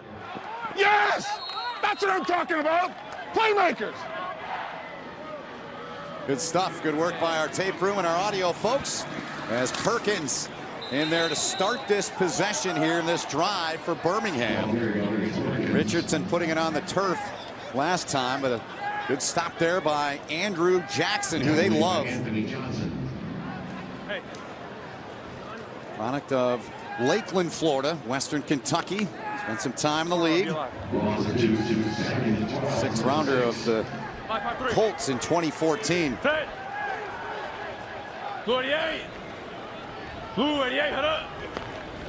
2nd and 12. Perez, dangerous throw to double coverage there. He got a break there indeed. Jonathan Cook broke it up. 3rd and 12 coming up. Yeah, really nice break on the ball. And I think one thing that we're seeing a lot of from both defenses is playing the extra safety down like a linebacker. And so what that means is that you should have some opportunities on the outside in one-on-one coverage. Now the question is, can these wide receivers, can they beat these cornerbacks? And can the quarterbacks get the ball out on time and throw the ball outside the numbers? But when you bring a safety up inside, if you can't attack outside the numbers, it's going to be hard to move the football. See if they look the pattern we just showed you there, and Perez just throws it into the ground, had nothing. He's looking for Ladarius Perkins, so punt group will come out here for Birmingham. So Memphis, their defense, they hold, and now they should have a short field to work with here. One more time, and you're going to get some really good field position and maybe get an opportunity to block this punt. Right at the 6-yard line, you should have a shorter distance to the punter and have an opportunity to try and get one. Bolton Schmidt. See what he's done today, 41.5 in his previous 2 punts. They bring the heat, and he got it away. There's a flag, though, and got him down low. The return, it was Davis Toll that got in there. Is Pig Howard on the return. But there are flags in the end zone. Yeah, running into the kicker. Yep. Maybe a case. Roughing the kicker, receiving team number 55. 15-yard penalty, automatic first down. Huge, costly penalty there against Memphis. Here it is, Arch. Yeah, roughing instead of running into the kicker, and that's an easy call right there. Davis Toll was scot-free right up the middle.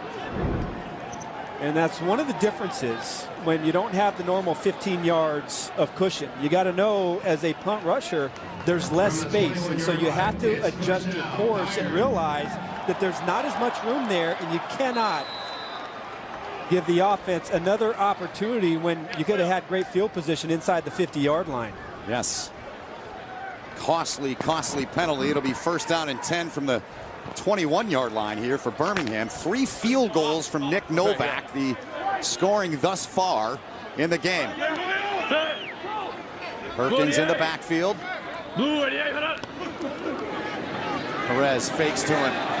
Luis Perez now dumps it off, and Perkins, who's played a lot here today, and the ball came out. The ball came out. Memphis has it. Memphis comes up with another fumble. Recovered by the defense. First down, Memphis. Jeremy Cottrell. Ball is out. Yep. What Gates a play. stripped it. Yeah, what a play by the linebacker, DeMarcus Gates. I thought initially, as that play was developing, Quentin Patton was open in the zone down the field. And I thought that Luis Perez missed him and had a chance to hit this defense for a big play. But great hustle for the 2nd turnover of the game and to start out this 2nd half. And now you start right at the 30-yard line. You got to take advantage of it. 2nd forced fumble by Memphis. Can they cash in on this one? After the Richardson fumble, they got down there, got stopped. Roughing the punter call. McGee on the run there. They get it back here with 7:50 and counting to go in the 3rd.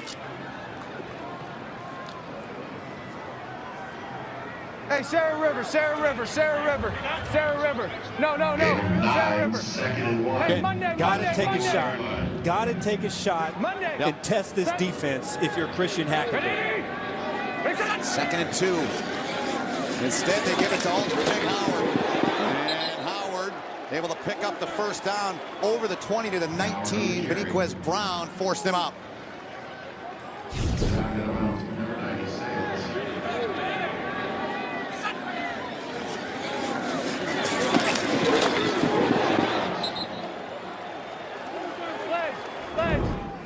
First down, Memphis has chosen to use the running game, and here they are again. Looks like 21 personnel, 1 running back, 1 fullback, 1 tight end. This has been a running set, but love to see some play action.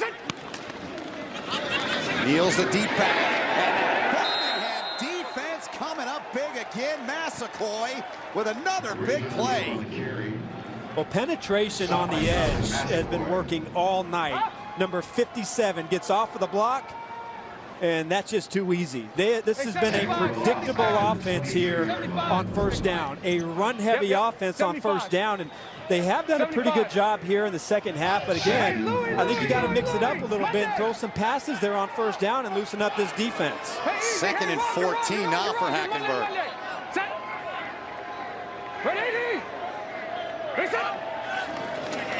Hackenberg over the middle quick and just simply dropped.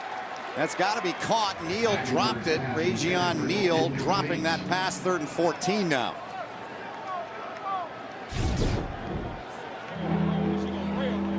Yeah.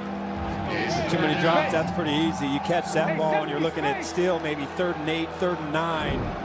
But because of that negative play on first down, 3rd and 14 when you're sitting inside the 25-yard line is tough to pick up. So expect all the receivers to go deep and probably look for Hackenberg to check this down to one of his running backs. Memphis 2 of 7 on 3rd down. Hackenberg down the middle, knocked into the air and incomplete.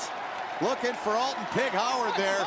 And there was all kinds of black jerseys around there. Jacob Hagan broke it up. A good conversion by the Iron secondary, but I would have loved to see this on first down. Not the predictable 3rd and 15 or 3rd and 13. When everybody is playing back, you had good position inside by the middle linebacker, and both safeties are just reading the eyes of the quarterback and are able to break up that pass. So a 41-yard field goal attempt for the former LSU Tiger, Josh Jasper. Flags everywhere.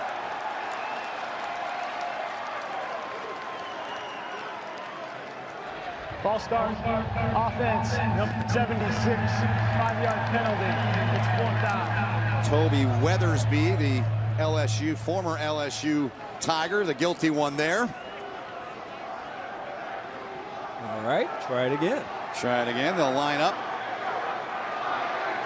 And try this from 46. Hackenberg on the headset with the OC. 46-yard attempt. Memphis looking for their first points in their first ever game in the Alliance. And they're not going to get it here as that kick goes well left. So Tim Lewis's defense, Art, comes up big again. Really nice job.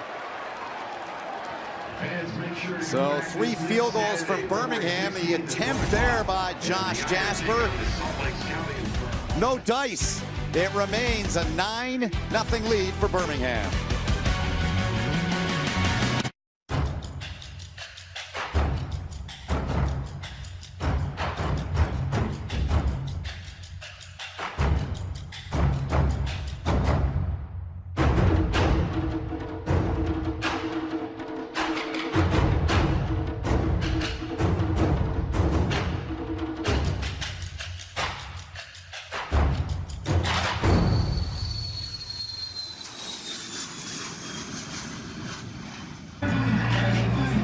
So Josh Jasper had a chance, the hometown product from Memphis, Tennessee, but could not get the field goal to go from 46. I want to remind you, our Skycam is brought to you today by Wheels Up.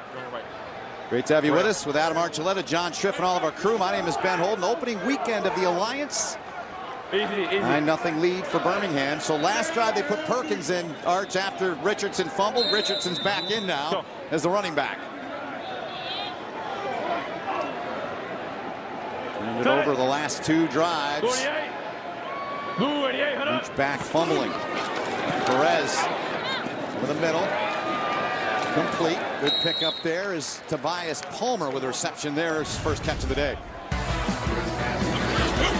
Well, really nice start to Mike Singletary's football team in the second half, forcing 2 fumbles inside the 50-yard line, but with 2 great drives with great starting field position, still sitting there with 0 points. So the defense really doing their job coming out after halftime, but the offense really struggling to find itself and find their identity here in this game. Yeah, DeMarcus Gates forcing both those fumbles, and Richardson stopped in his tracks. Outstanding work to break through there by Channing Stribling, the Michigan product. Stribling has been everywhere. Outstanding in this game. And look, he's 6'2", 180 pounds. Yep. But you want to be a marquee back, you've got to make that extra defender miss. That is a matchup that Trent Richardson has to be able to make. When it's one-on-one with the defensive back on the edge, you got to run him over or make him miss. But that was a great tackle on the outside by Stribling. 3rd and 5. They bring Perkins back in next to Luis Perez. Perez trying to convert this thing. The throw, the catch, and they're going to be short. They needed the 46 to the 45. Perkins the grab, and Stribling on the tackle. Tim Lewis, I think right now you've got to punt this ball. I know it's extremely tempting to go for this, but hey, your defense is playing pretty well, and you're in your own territory with a 9-point lead with an offense that hasn't been able to score points on you. So punting the ball here is the right decision. Might be a boring decision, Ben. I know you're not liking it, but I'd like to see him go for it. Yeah, this isn't Madden football, all right? This is real football that. Here's Schmidt. No penalty here. High punt. And they get down there and down it. Took a perfect bounce. And they pin him inside of the 5. Jacob Hagan down there. And Schmidt does the job. 3:46 to go in the 3rd. Beautiful punt. And a 9-0 Birmingham lead. For the first time in the history of pro sports, here's the app as fast as every player in the game. The Alliance app delivers revolutionary technology, real-time play-by-play gaming, instant interactivity, truly a game changer. Get the Alliance app today. Live predictive gaming at full speed. Call the plays. Unprecedented and at your fingertips. Available in the App Store and Google Play today. We're family. We do anything for each other. But this time, those bonds were definitely tested. Frog leg for my baby brother. Don't frogs have like 2 legs? So they should have 2 of these. Since I'm active duty and she's family, I was able to set my sister up with a sweet membership from Navy Federal. If you hold it closer, it looks bigger. Eat your food. My big sis likes to make tiny food, and I'm okay with that. Navy Federal Credit Union. Our members are the mission. So after a 49-yard punt by Colton Schmidt, they spot it down at the 6, and that's where Hackenberg and Memphis will start this drive.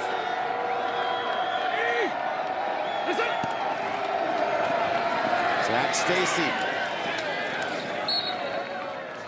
3-yard pickup for Stacy there.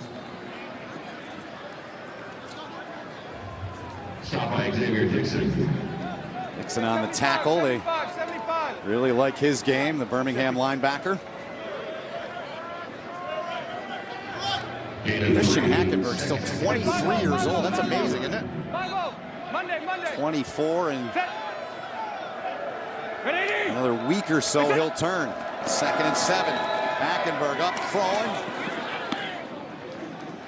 And he finds his target, Reese Horn. That'll move the chains.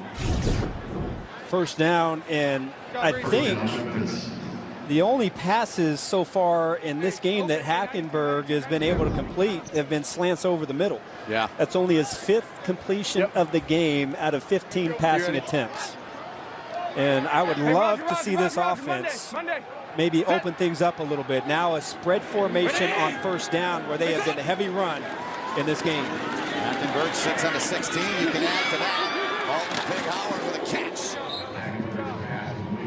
And he gets the first down for the Express out over the 30-yard line. Beniquez Brown the tackle, but they move the sticks. A simple crossing route, spread formation, 5 receivers, including the running back, out in passing routes. And this is a guy that is the fastest guy on their team in Howard in trying to get the ball in his hands. You've seen some jet reverses and some jet sweeps.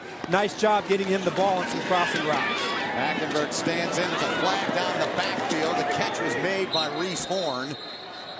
Hackenberg pass to Horn. Flag on the play.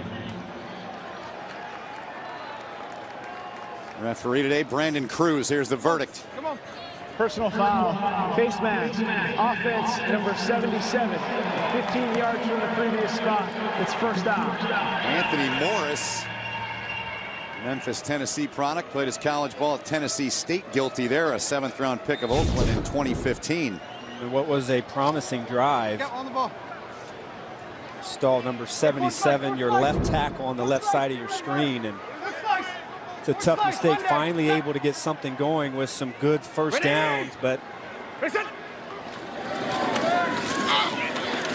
Stacy up the middle. Short pickup there. Coming up on 90 seconds to play in the 3rd quarter. These games move. They sure do. Opening weekend of the Alliance, our first of 10 regular season games, Sundays at 4 on CBS Sports Network. Monday, set. Ready? Listen. Christian Hackenberg dumps it off, grab made. Adrian Robinson, one of their tight ends. Going to bring up 3rd down. One of the things that I'm really impressed with when looking at Tim Lewis's defense is how the secondary has really kept everything in front of them. And you see all the plays and every pass that Hackenberg has been able to execute has either been a quick slant or a dump off to one of the running backs, and they haven't let anything get deep. They have not. Here they come, 3rd and long, and they get the job done again. Does the defense of Birmingham. Jack Tocho there with a pressure there on Hackenberg. Really nice job. Pay attention right here. Faking like he's dropping out in coverage and then blitzing up inside. Intentional grounding. Offense, number 14. The pocket, threw the ball into an area with no receiver. Penalty is 10 yards from the previous spot. The loss of down. It's 4th down. That came in late, that flag. Yeah, really nice job by the safety, Jack Tocho, who faked like he was zone dropping. And then as soon as the offensive lineman shifted their eyes, he's able to blitz right up the middle. Hackenberg sees it too late, tries to get the ball out of your hand, and you see there are 0 white jerseys in the area right there for Hackenberg to get the ball to. Where'd my back go? On what? On that. Dolphins. On the punt it is Wing. He's a busy man in the first half. On Bray. Bray gets away. He's dangerous. Good return out to the 45, a 48-yard punt. And good field position for Birmingham here with 14 seconds remaining in the 3rd quarter, and they're on top by 9.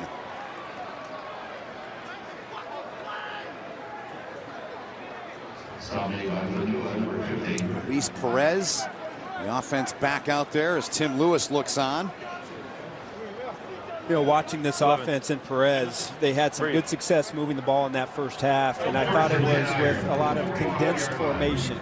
Their 2 tight end sets where they had some movement and some crossing patterns.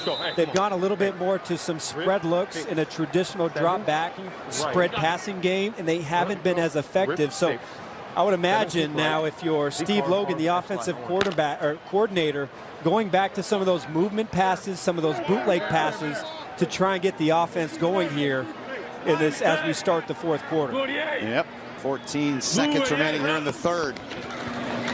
Perez took a shot, got rid of it though. Grab is made, and he got rid of that one to Palmer. Good pickup by Tobias Palmer. Corey Vereen though with a big time pressure.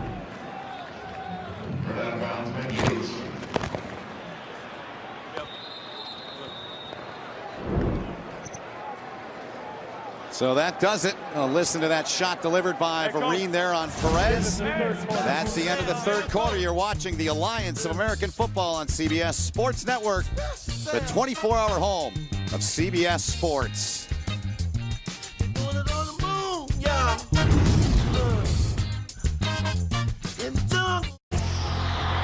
Expectations are sky high.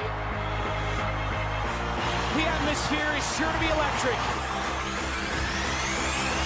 So check it. Well, here we go. We're underway. Nice pass. What a move that was. He can beat you in a lot of ways. Dynamite.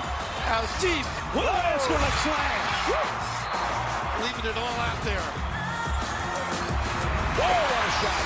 That's great college basketball. Yeah. Do you use catheters? Are you using the catheter that's really best for you? Oh, yeah. For years, I'd been using one kind of catheter, and I never knew that there were other really great catheters available until Liberator sent me samples to try.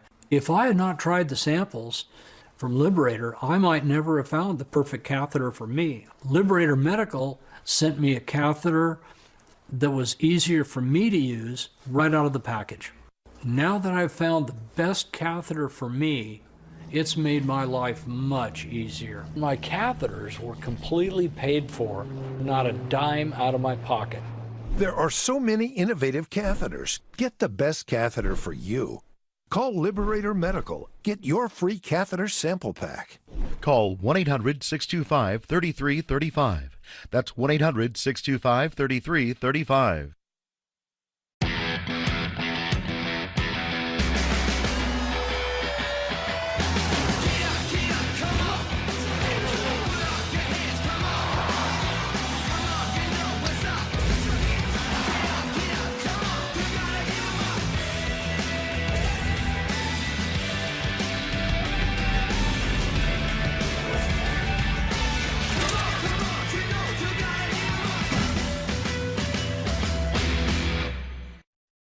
Just about set to begin the fourth, a 9-0 lead for Birmingham. Let's get down to the field. Third member of our team is John Triffin, standing by with K'Wan Ross. Thank you, Ben. K'Wan Ross played his college ball at Kentucky, wide receiver on this team. It's been a difficult afternoon for this offense, but we've seen sparks here in this second half. How do you get in the end zone in the fourth quarter? Stick what we know. We got to just do what we've been practicing, and obviously adjust to what they're showing us out here, giving us some different coverages that we maybe expected to see. So we just got to, get back to what we do in practice. Okay, thanks a lot. Good luck in this fourth quarter. All right, so his thoughts. Mike Singletary looking on. What are your thoughts as we set to begin the fourth here, Arch? You got to open up this passing game. You've had some good success here in the third quarter running the football, but you have 0 points to show for it. So I think for Memphis, they're a little bit predictable on offense. They've got to be able to open it up and throw to their outside receivers to get back in this game. All right, here goes Perez in the Birmingham Iron offense. They take a shot. Perez throws it out there, and a beautiful play. Quentin Patton is main man today. A huge game. Davis Toll with a pressure, but it didn't matter. A really nice job. That's the second or third time we've seen an incredible diving effort by Patton, this time ending up with a catch, but he's able to get behind Stripling. And Perez, again, showing some great touch to the outside and getting the explosive play. Memphis, they are challenging this. The play stands, it'd be first and goal. But Singletary's decided to challenge it. He's challenging the ruling on the field of a catch.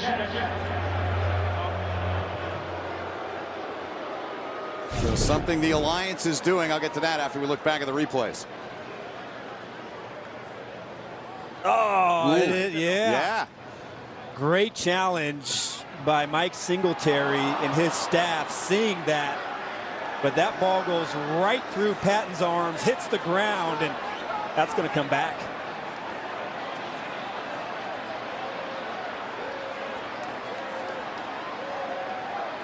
Let's go.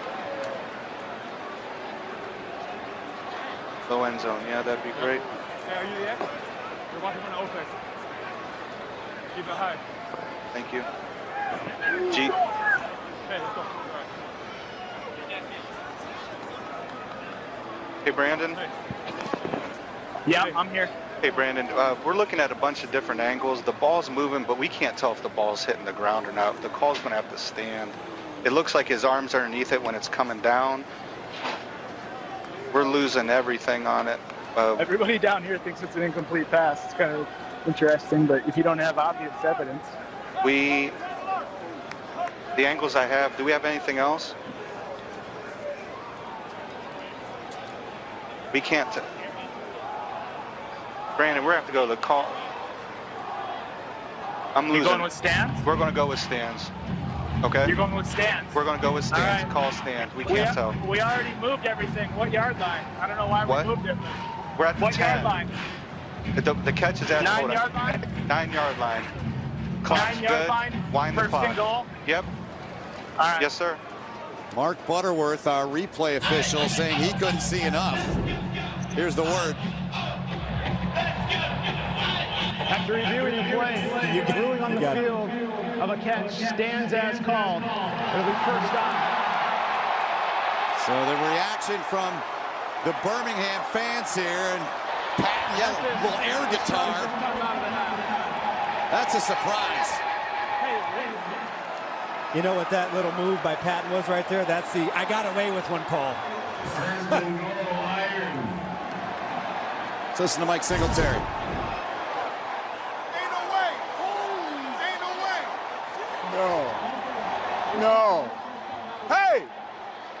You see that? I feel you, Mr. Singletary. Yeah. I respectfully disagree with that call. I second the motion, Arch. Mike Singletary is beside himself. To me, it looked clearly like the ball hit the ground. Let's look back at a few more looks. The ball right there, to me, clearly touches the ground and is not in control of Patton. Right. And I really don't know what else to say about that. Yeah, I mean, Mike Singletary surprisingly calm. Yes, I'm shocked. Surprisingly calm. That's a huge play. Yes, a huge play. First and goal now at the 9. Tough break for Mike Singletary and his defense.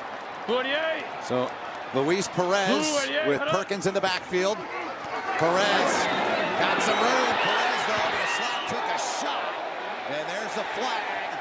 Took a shot as he was sliding down to Marcus Gates, who's made some big plays for the Memphis defense. That one might have cost him there. Yeah, anytime the quarterback initiates that slide, even though it could be a little late. Personal foul, unnecessary roughness. Defense, number 58. Half the distance to the goal. Automatic first down. Let's go. In my eyes, the slide is a little late. But as a defensive player, really tough to get away with that. And I feel your pain. So unnecessary roughness on Gates, who, aside from that, played a really good game. 2 forced fumbles. The first on Trent Richardson, the second one on Ladarius Perkins on back-to-back drives. Singletary's still got to be just beside himself about that call. Huge call, but he's talking to any of the officials that'll listen. Somewhere Sean Payton is see? I told you it can happen to anybody, right?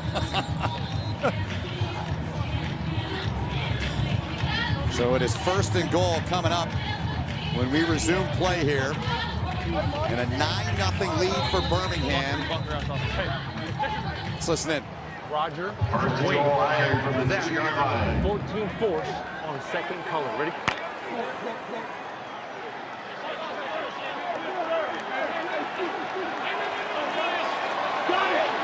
Richardson, the deep back. Short. First and goal for the Iron. 48. Richardson gets stopped. Andrew Jackson bursting through there and making a big play for the Memphis defense. Really is a great play from Andrew Jackson. Right up the middle, untouched, diagnoses it, and gets to Richardson before he can make his move. Tell the guys to hold. This is the game right here. Hold. Get the ball. Hold. He's got a point. He does. And Singletary raved about Andrew Jackson. Just loves everything about him, his mentality, everything about him. That was a huge play. Second goal coming here, Arch. Well, Singletary's defense has done a nice job in the red zone. Richardson taking it in! Touchdown! The first in franchise history for the Birmingham Iron, and it's Richardson, the former Alabama great,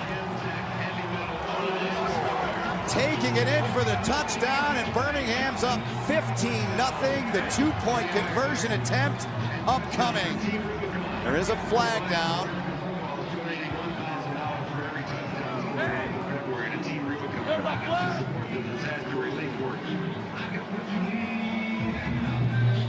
So our referee, Brandon Cruz, talking with his crew.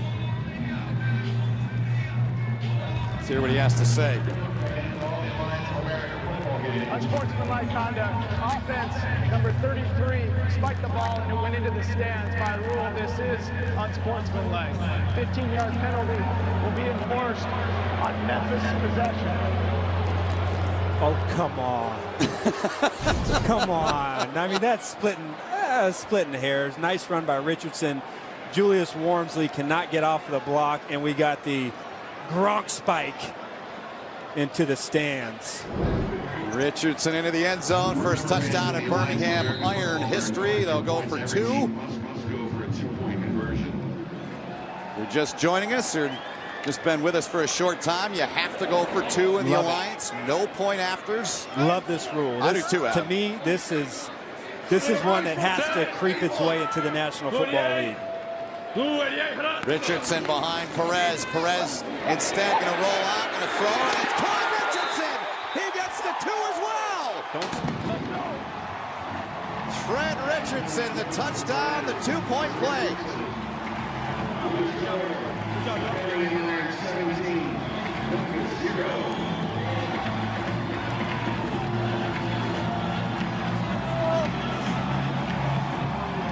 Having a little fun afterwards with the linemen. The guys that do the work up front is Richardson. 13:26 to go. Patton, a catch or not, they didn't overturn it, it stood, and then Richardson does the rest. The TD run and the 2-point play, 17-0 Birmingham. Is this beautiful $5 pitcher from Buffalo Wild Wings half full or half empty? Well, that depends, really. Are you from New England? Come in this weekend for $5 select pitchers at Buffalo Wild Wing. Well, a 5-play drive, 53 yards, 147, the 4-yard touchdown by Richardson. And that 39-yard catch by Quentin Patton, Arch. It's a tough break. I think I don't know. I think it's clear to most out there that that was not a catch. But sometimes that's the way the ball bounces. That's how you do it, baby. Good Yes, job. it is. So Memphis and Hackenberg go back to work. Hackenberg downfield finds his target. He and Reese Horn have hooked up 3 or 4 times here so far today. So that's the play. That's what I've been waiting for all game. First down, 2 backs, play action passing, and throw it out to one of your wide receivers. Our Scott Cam today brought to you by Wheels Up. Cross country! Cross country!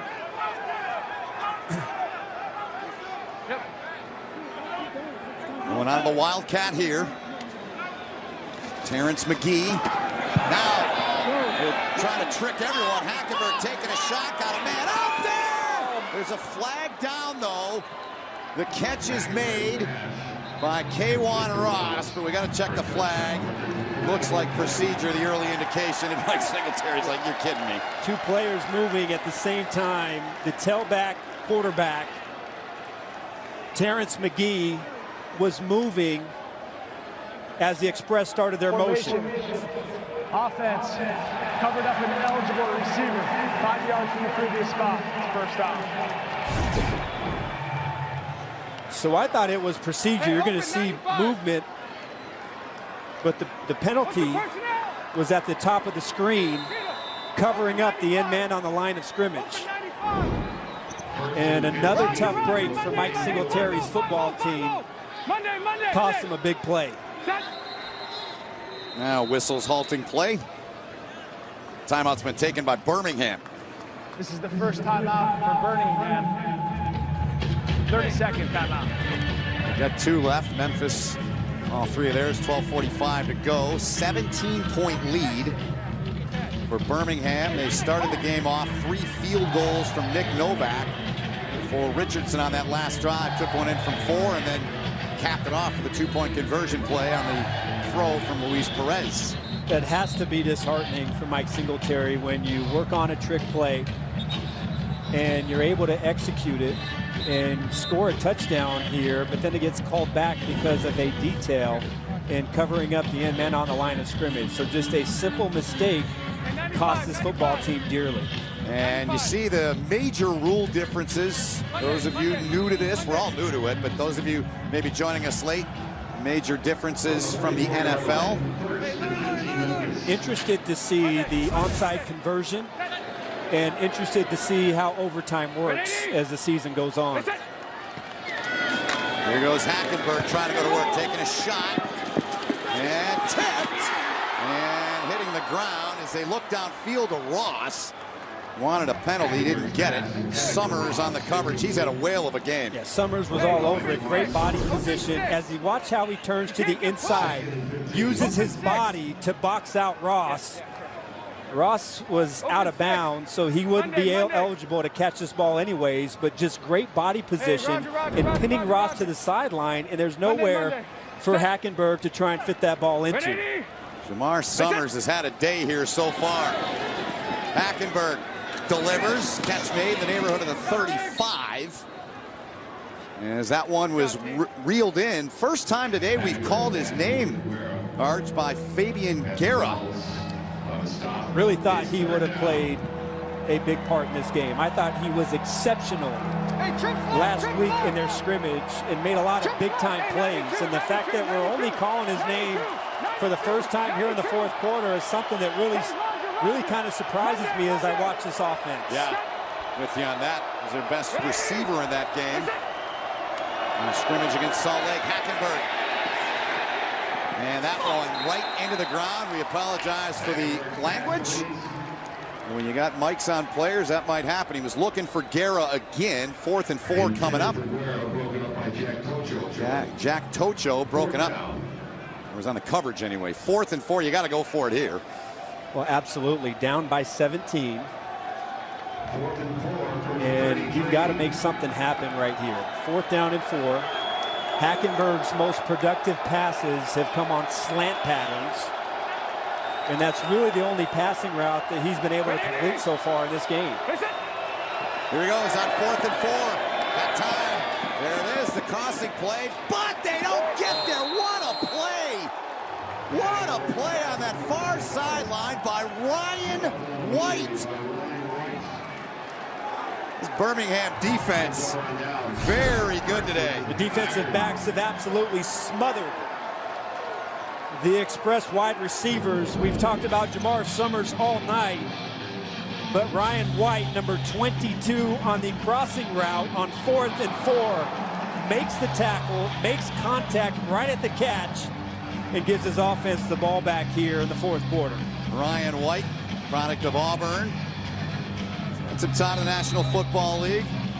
Mike Singletary's team unable to get anything on the board on that drive. They are denied again by Tim Lewis and his defense. Richardson lined up behind Perez. Opposite. Opposite.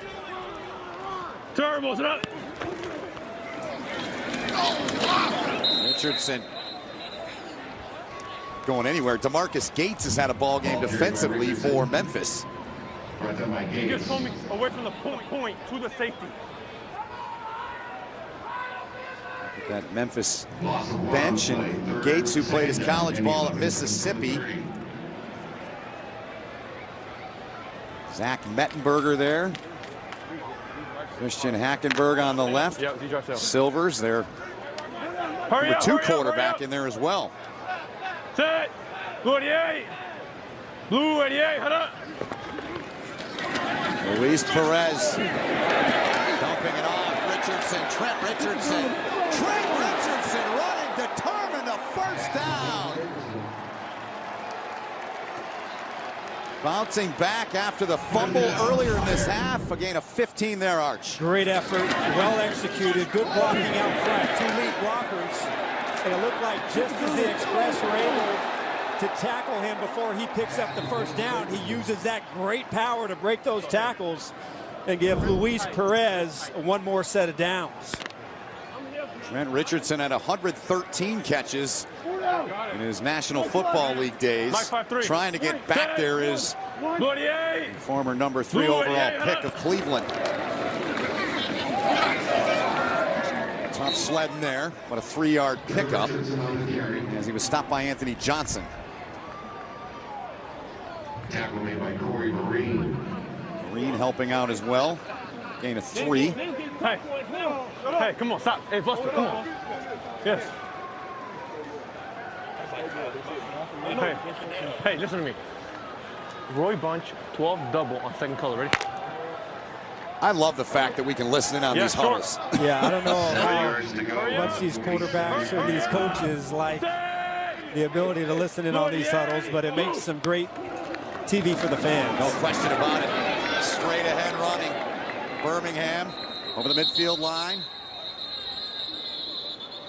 Richardson again. Well, Ben, I think when you look at this game and you look at the second half, Mike Singletary is going to look at his football team and say this was a half of missed opportunities. You come out, you get 2 turnovers and set up your offense inside the 50-yard line, you get 0 points. You had the catch, maybe not catch, by Quentin Patton that gave the other team a touchdown. And then you dial up a beautiful trick play that scores. But because you're not paying attention to details, that comes back. So, I mean, it's really a tale of missed opportunities here in this second half for Singletary's team. Yeah, Perez flinging that one, flag down, nobody in the area.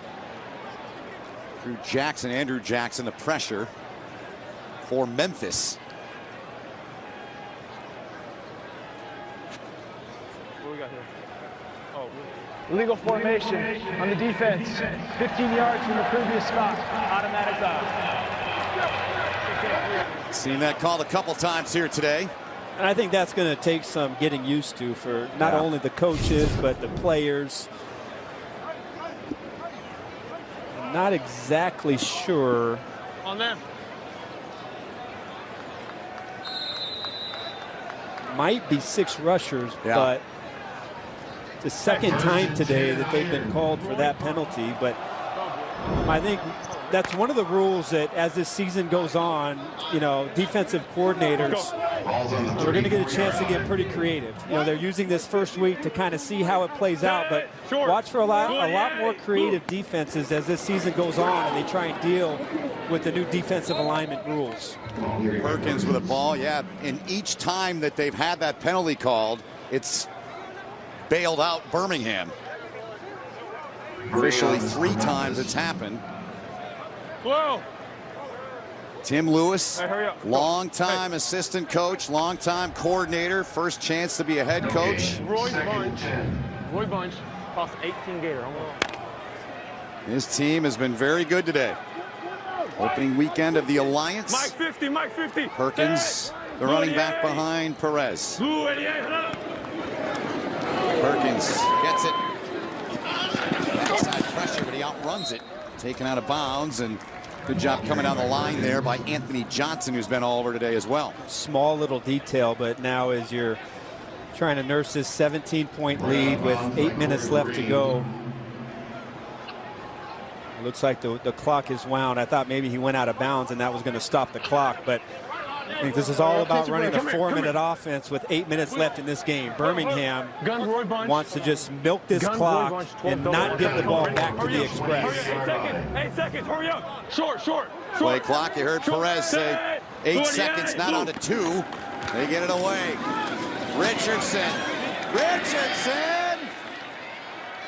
Still moving the pile. Trent Richardson.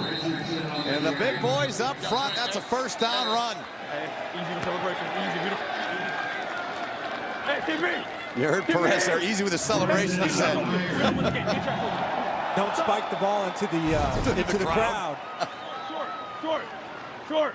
Set. Perez did tell us yesterday, he said, I'll be good with that microphone on me. He's been great with it.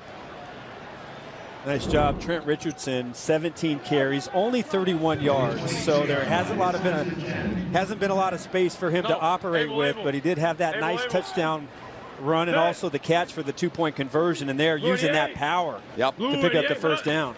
Responding, flag flies here, responding from that fumble he had earlier in the second half. Offense number 88, 5-yard penalty. It's first down. Connor Davis, the guilty one there. And you notice as the game goes on, you know, a little bit more sloppy, a little bit less attention to detail, more flags. I think part of that is the conditioning aspect. Remember, we talked about it earlier. Yes. They've only had about 28, 29, 30 days of practice and being together. And you've got a faster pace. Conditioning is going to be an issue. And as the season goes on, they get in better shape, they get stronger. We'll start to see some better play here late in the fourth quarter. Yeah, I'm with you on that, certainly. Get into a regular routine, regular regiment now. On the ground again, Richardson with it. He got back. He did get back to the line of scrimmage. So really good response out of Richardson after that fumble and doing what he does best. Ninth play of the drive coming up. Approaching 6 minutes. Okay, take a breather. Hey, listen to me, okay? Roy Bunch, 12 double, second color, ready? Yes, second color, short, hurry up. I was really impressed. We were all impressed with him yesterday, Arch. Yeah, sure was. Roy Bunch, 12 double, right up the middle, dive. There it is. Richardson tripped up at the 17-yard line by Arnold Tarpley III. It's a lot easier to play defense if you can listen in on the huddle and get the call. What do you think? You know what I mean? You missed that in your career, right? That would be sweet. Roy double, I know where the ball's going. 3rd and 5. They spotted officially at the 16-yard line.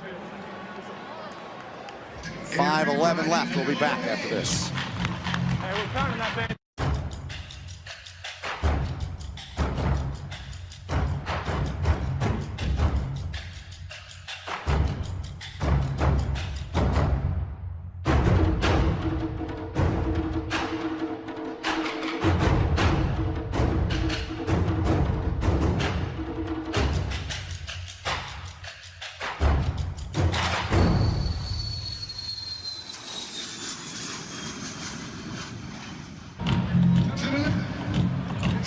More than 5 minutes left in this one. Opening weekend of the Alliance with Adam Archuleta, John Triff, and all of our crew. My name is Ben Holden. Mike Singletary's team. A goose egg on the scoreboard. Birmingham with 3 field goals from Nick Novak. A touchdown run of 4 yards from Trent Richardson. A 2-point conversion on a reception by Richardson. And that's the scoring recap as you get a good look at the field here. And Birmingham will be in San Antonio next week. We'll see Spurrier's guys against Mike Riley's guys. Both teams winning in week 1. Second color, ready? 3rd and 5. What do you look for here, Arch? Richardson? Hurry up. I like look for that toss. Look for a toss outside. Richardson gets it. You heard Perez saying hold the ball. He did. About a 3-yard pickup there. You know, Ben, you've got to let me listen to the call in the huddle if you want me to pick the play. They went back to Roy double right there, and I thought it was toss. So We got a lot more games left. Yep. I'll be watching for that Roy double. Good job, man. So Novak, 31-yard attempt.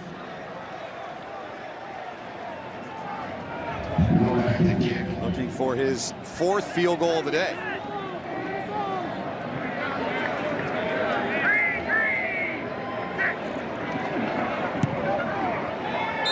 True on that one. 20-0 Birmingham with 4:17 to go. He's hit from 29, 28, 47, and 31 here today. So, Arch, we talked about him when we came on the air at 4 Eastern. Richardson, his day as we look back. Sure has. 20 attempts, 46 yards, and had the 1 touchdown today. Also caught the 2-point conversion and has done a nice job catching the ball out of the backfield. Had a nice screen pass here showing the power and strength to pick up that first down, but you can imagine as this season goes on and he, along with the rest of their football team, get in better shape, you're going to see him become more of a focal point of this offense. Quentin Patton thrown at 9 times in this game for 107 yards. Also a big factor. He's been fun to watch. Brandon Silvers is in the game. First snap, a throw, and a completion. So Hackenberg's day is done. The grab made there by Dantes Bird. So how about the Memphis offense today? What Their you got? longest drive, 36 yards. Only 1 drive of more than 30 yards. And they've averaged right around 15 yards per drive. Yikes. A lot of work today. Job by Xavier Dixon. The iron coming up large again, flexing their muscles. Dixon made a similar play in the first half, the tip ball that led to an interception. Almost the exact same play that led to a turnover. This time, number 51 reads the quarterback, sticks his arm out there, and comes down with a pick. Yeah. Excellent job by this defense, who has just smothered the Express on offense so far today. And Coach Tim Lewis there. Keeping an eye on him. Each team has turned it over twice. Birmingham's got it back at the 19-yard line. There's the toss to Perkins. Perkins inside of the 15-yard line. They're going to spot him out of bounds. It's like the 13-yard line. Andrew Jackson made the stop. Because we go back and we take a look, you're talking about the Memphis offense and just kind of the problems that they've had today moving the football. It's what's the identity of their offense going to be. That's one of the things that David Lee, the offensive coordinator, talked about is, you know, how do we simplify our offense? How do we hone in on all of the things that we're good at and try and execute those plays? Now, they did do a good job of running the football here in the second half, but they've got to figure out who they want to be in their passing game and become more productive in that part of the game. If they don't figure out their passing game, they're going to have a hard time this season. Yeah, no doubt about it. Mike Singletary, his team on the wrong side of a 20-0 score, inside of 3 to play. We can't afford to look. 3rd and 1 upcoming here for Roy double. Watch the Roy double. Roy bunch. 12 double on second color. Ready? There it is. Oh, 12 double. Hold the ball. So this is a short, dive to the right side. Hurry up, short. And this is a bread and butter. 28. Blue. 6 of 14 on 3rd down. Make it 7 of 15. To the 6-yard line, where it's 1st and goal now for Birmingham as we approach the 2-minute warning arc. This has been where Trent Richardson has been at his best, when he can make that quick cut, a predetermined cut, and get downhill, and he picks up the 1st down. Reach the 2-minute warning. Clock stop with 1:59 to play. Birmingham on the move and leading 20-0. We're back right after this. Hawaii, nice. Yeah, I'm excited. Finally earned enough rewards points. So jealous. Yeah, I can't wait to get that shave ice. What's shave ice? It's like a Hawaiian snow cone. Why not just say snow cone? I don't know, they call it shave ice. You fly to Hawaii for this. I don't go there for the ice. You saved up your reward points for ice. That's a lot of ice. Okay. Go Rewards credit card from Navy Federal Credit Union. Our members are the mission. They've adjusted the clock. It's exactly 2 minutes remaining, not 1:59. The day for Perez. Very, very good day. Listen to me. Roy Bunch, 12 double on second color. Ready? Not too bad for a young man that almost took a bowling scholarship to go to Oklahoma. Wow, what a story he is. First and goal. 28. Richardson. Trent Richardson's got another touchdown for Birmingham. Inside of 2 minutes to go, a 5-yard run. And Tim Lewis and his guys are on their way to a 1-0 start in the Alliance. I don't know about you, Ben, but it looks to me that as this game's gone on, Trent Richardson has got stronger and stronger. Yes. Really nice job breaking the arm tackle inside and then splitting two Memphis Express defenders en route to his second touchdown of the day. I mean, that's what you got to do right there. Number 96 has a chance to tackle him in the backfield. Anthony Johnson. And he runs right through it and then splits two linebackers and picks up the touchdown. Excellent job for Trent Richardson to close out this game. No point after attempts here in the Alliance. The try for two. And Memphis does the job, so it remains 26-0.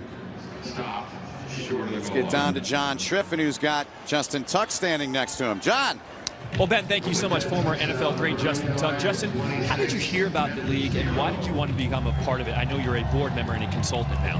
Yeah, I mean, Charlie came to me in the early stages and kind of was throwing this idea around, and he definitely wanted to make this a players' league. He wanted people that he trusted and had the experience of being in the NFL and a little bit of expertise outside the field as well. So, you know, when we talked about it, I wasn't sold on the first day, but after showing the passion and knowing that this guy is phenomenal at everything he's put his hands on previously, he won us over. So I'm very excited about it. I'm glad I'm a part of it, and as all of our fans are seeing right now, man, the product on the field is pretty tremendous. Let's talk about that. So you saw the games last night. You've seen this game here today. Talk about the quality of play, what you expected and what you're seeing.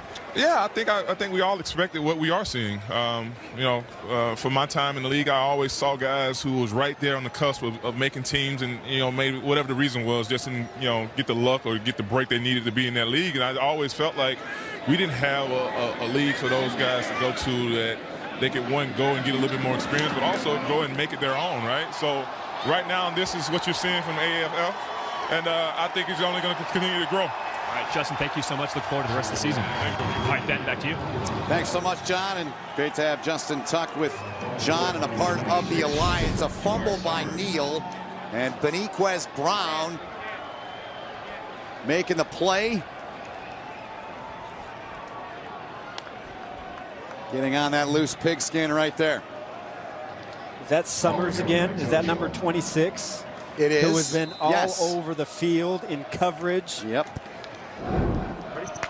He gets that left end in there, punches that ball out, and Luis Perez with the ball one more time with 1 minute and 24 seconds left. Victory formation, and Perez and Birmingham are going to start the Alliance 1-0. Tim Lewis. Hey, come on. Hey, on the ball, yeah, just wait.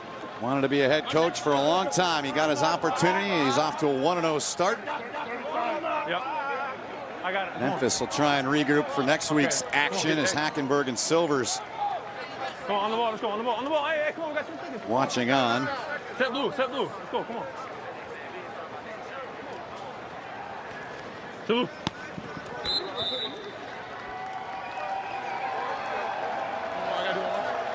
So one more snap. And this happened moments ago, Arch. Congrats to Tim Lewis. No bucket, they just got him with bottles. Summers in there. Hurry up, get down. We're good.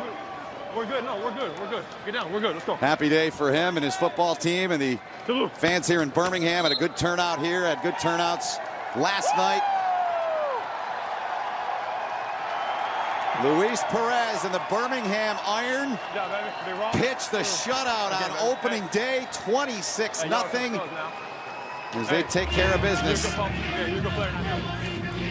against the Memphis Express.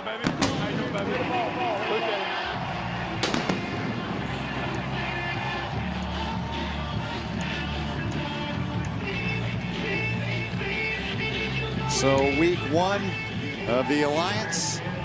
What'd you think, Arch? Well, I thought it was good. I thought it was a good start. We did see some good things from Memphis, but, you know, missed opportunities really kind of doomed their football team. The solid, crisp start for Tim Lewis's football team on offense. They did really well. They stalled a little bit in the red zone early, but defensively, as the game went on, they absolutely smothered Christian Hackenberg in any passing game that the Express could try and muster up. So a solid start for Tim Lewis's football team, and back to the drawing board for Mike Singletary. Yeah, no question about it. Luis Perez said, hey, we want to win a championship, plain and simple.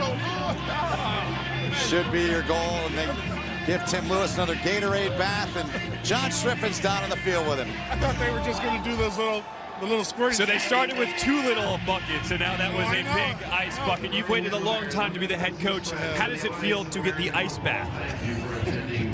Cold, you know, it's a little bit shocking. I thought the Gatorade little things would be fine, but I'm excited for the guys. I'm excited for the coaches. I'm excited for the city of Birmingham. It's fantastic. On opening night, your defense pitches a shutout. How did they do it? Our coach did a fantastic job of getting the guys ready, and the guys executed the plan just like we had worked on. You know, we weren't sure what we were going to expect tonight, but the crowd and the city of Birmingham certainly showed up. This place was loud. What did you think about the support you received from this community? I thought it was fantastic. They can keep coming out every time and doing the same thing. That would be great. They need to be louder for their offense and nice and quiet for our offense. So I thought they did a fantastic job, and I can't say enough about how thrilled I am about this opportunity. Congratulations, your first win of the season. Thank you so much. I appreciate it. All right, send back to you guys. Thanks, John. Appreciate it. Congrats to Tim Lewis and his football team. For Adam Archuleta, John Schriff, and all of our great crew, my name is Ben Holden. Hope you enjoyed the broadcast. This has been a presentation of CBS Sports Network, the 24-hour home of CBS Sports. After a short break, stay tuned for The Alliance Begins Part 1. So long from Alabama, and thanks for watching The Alliance.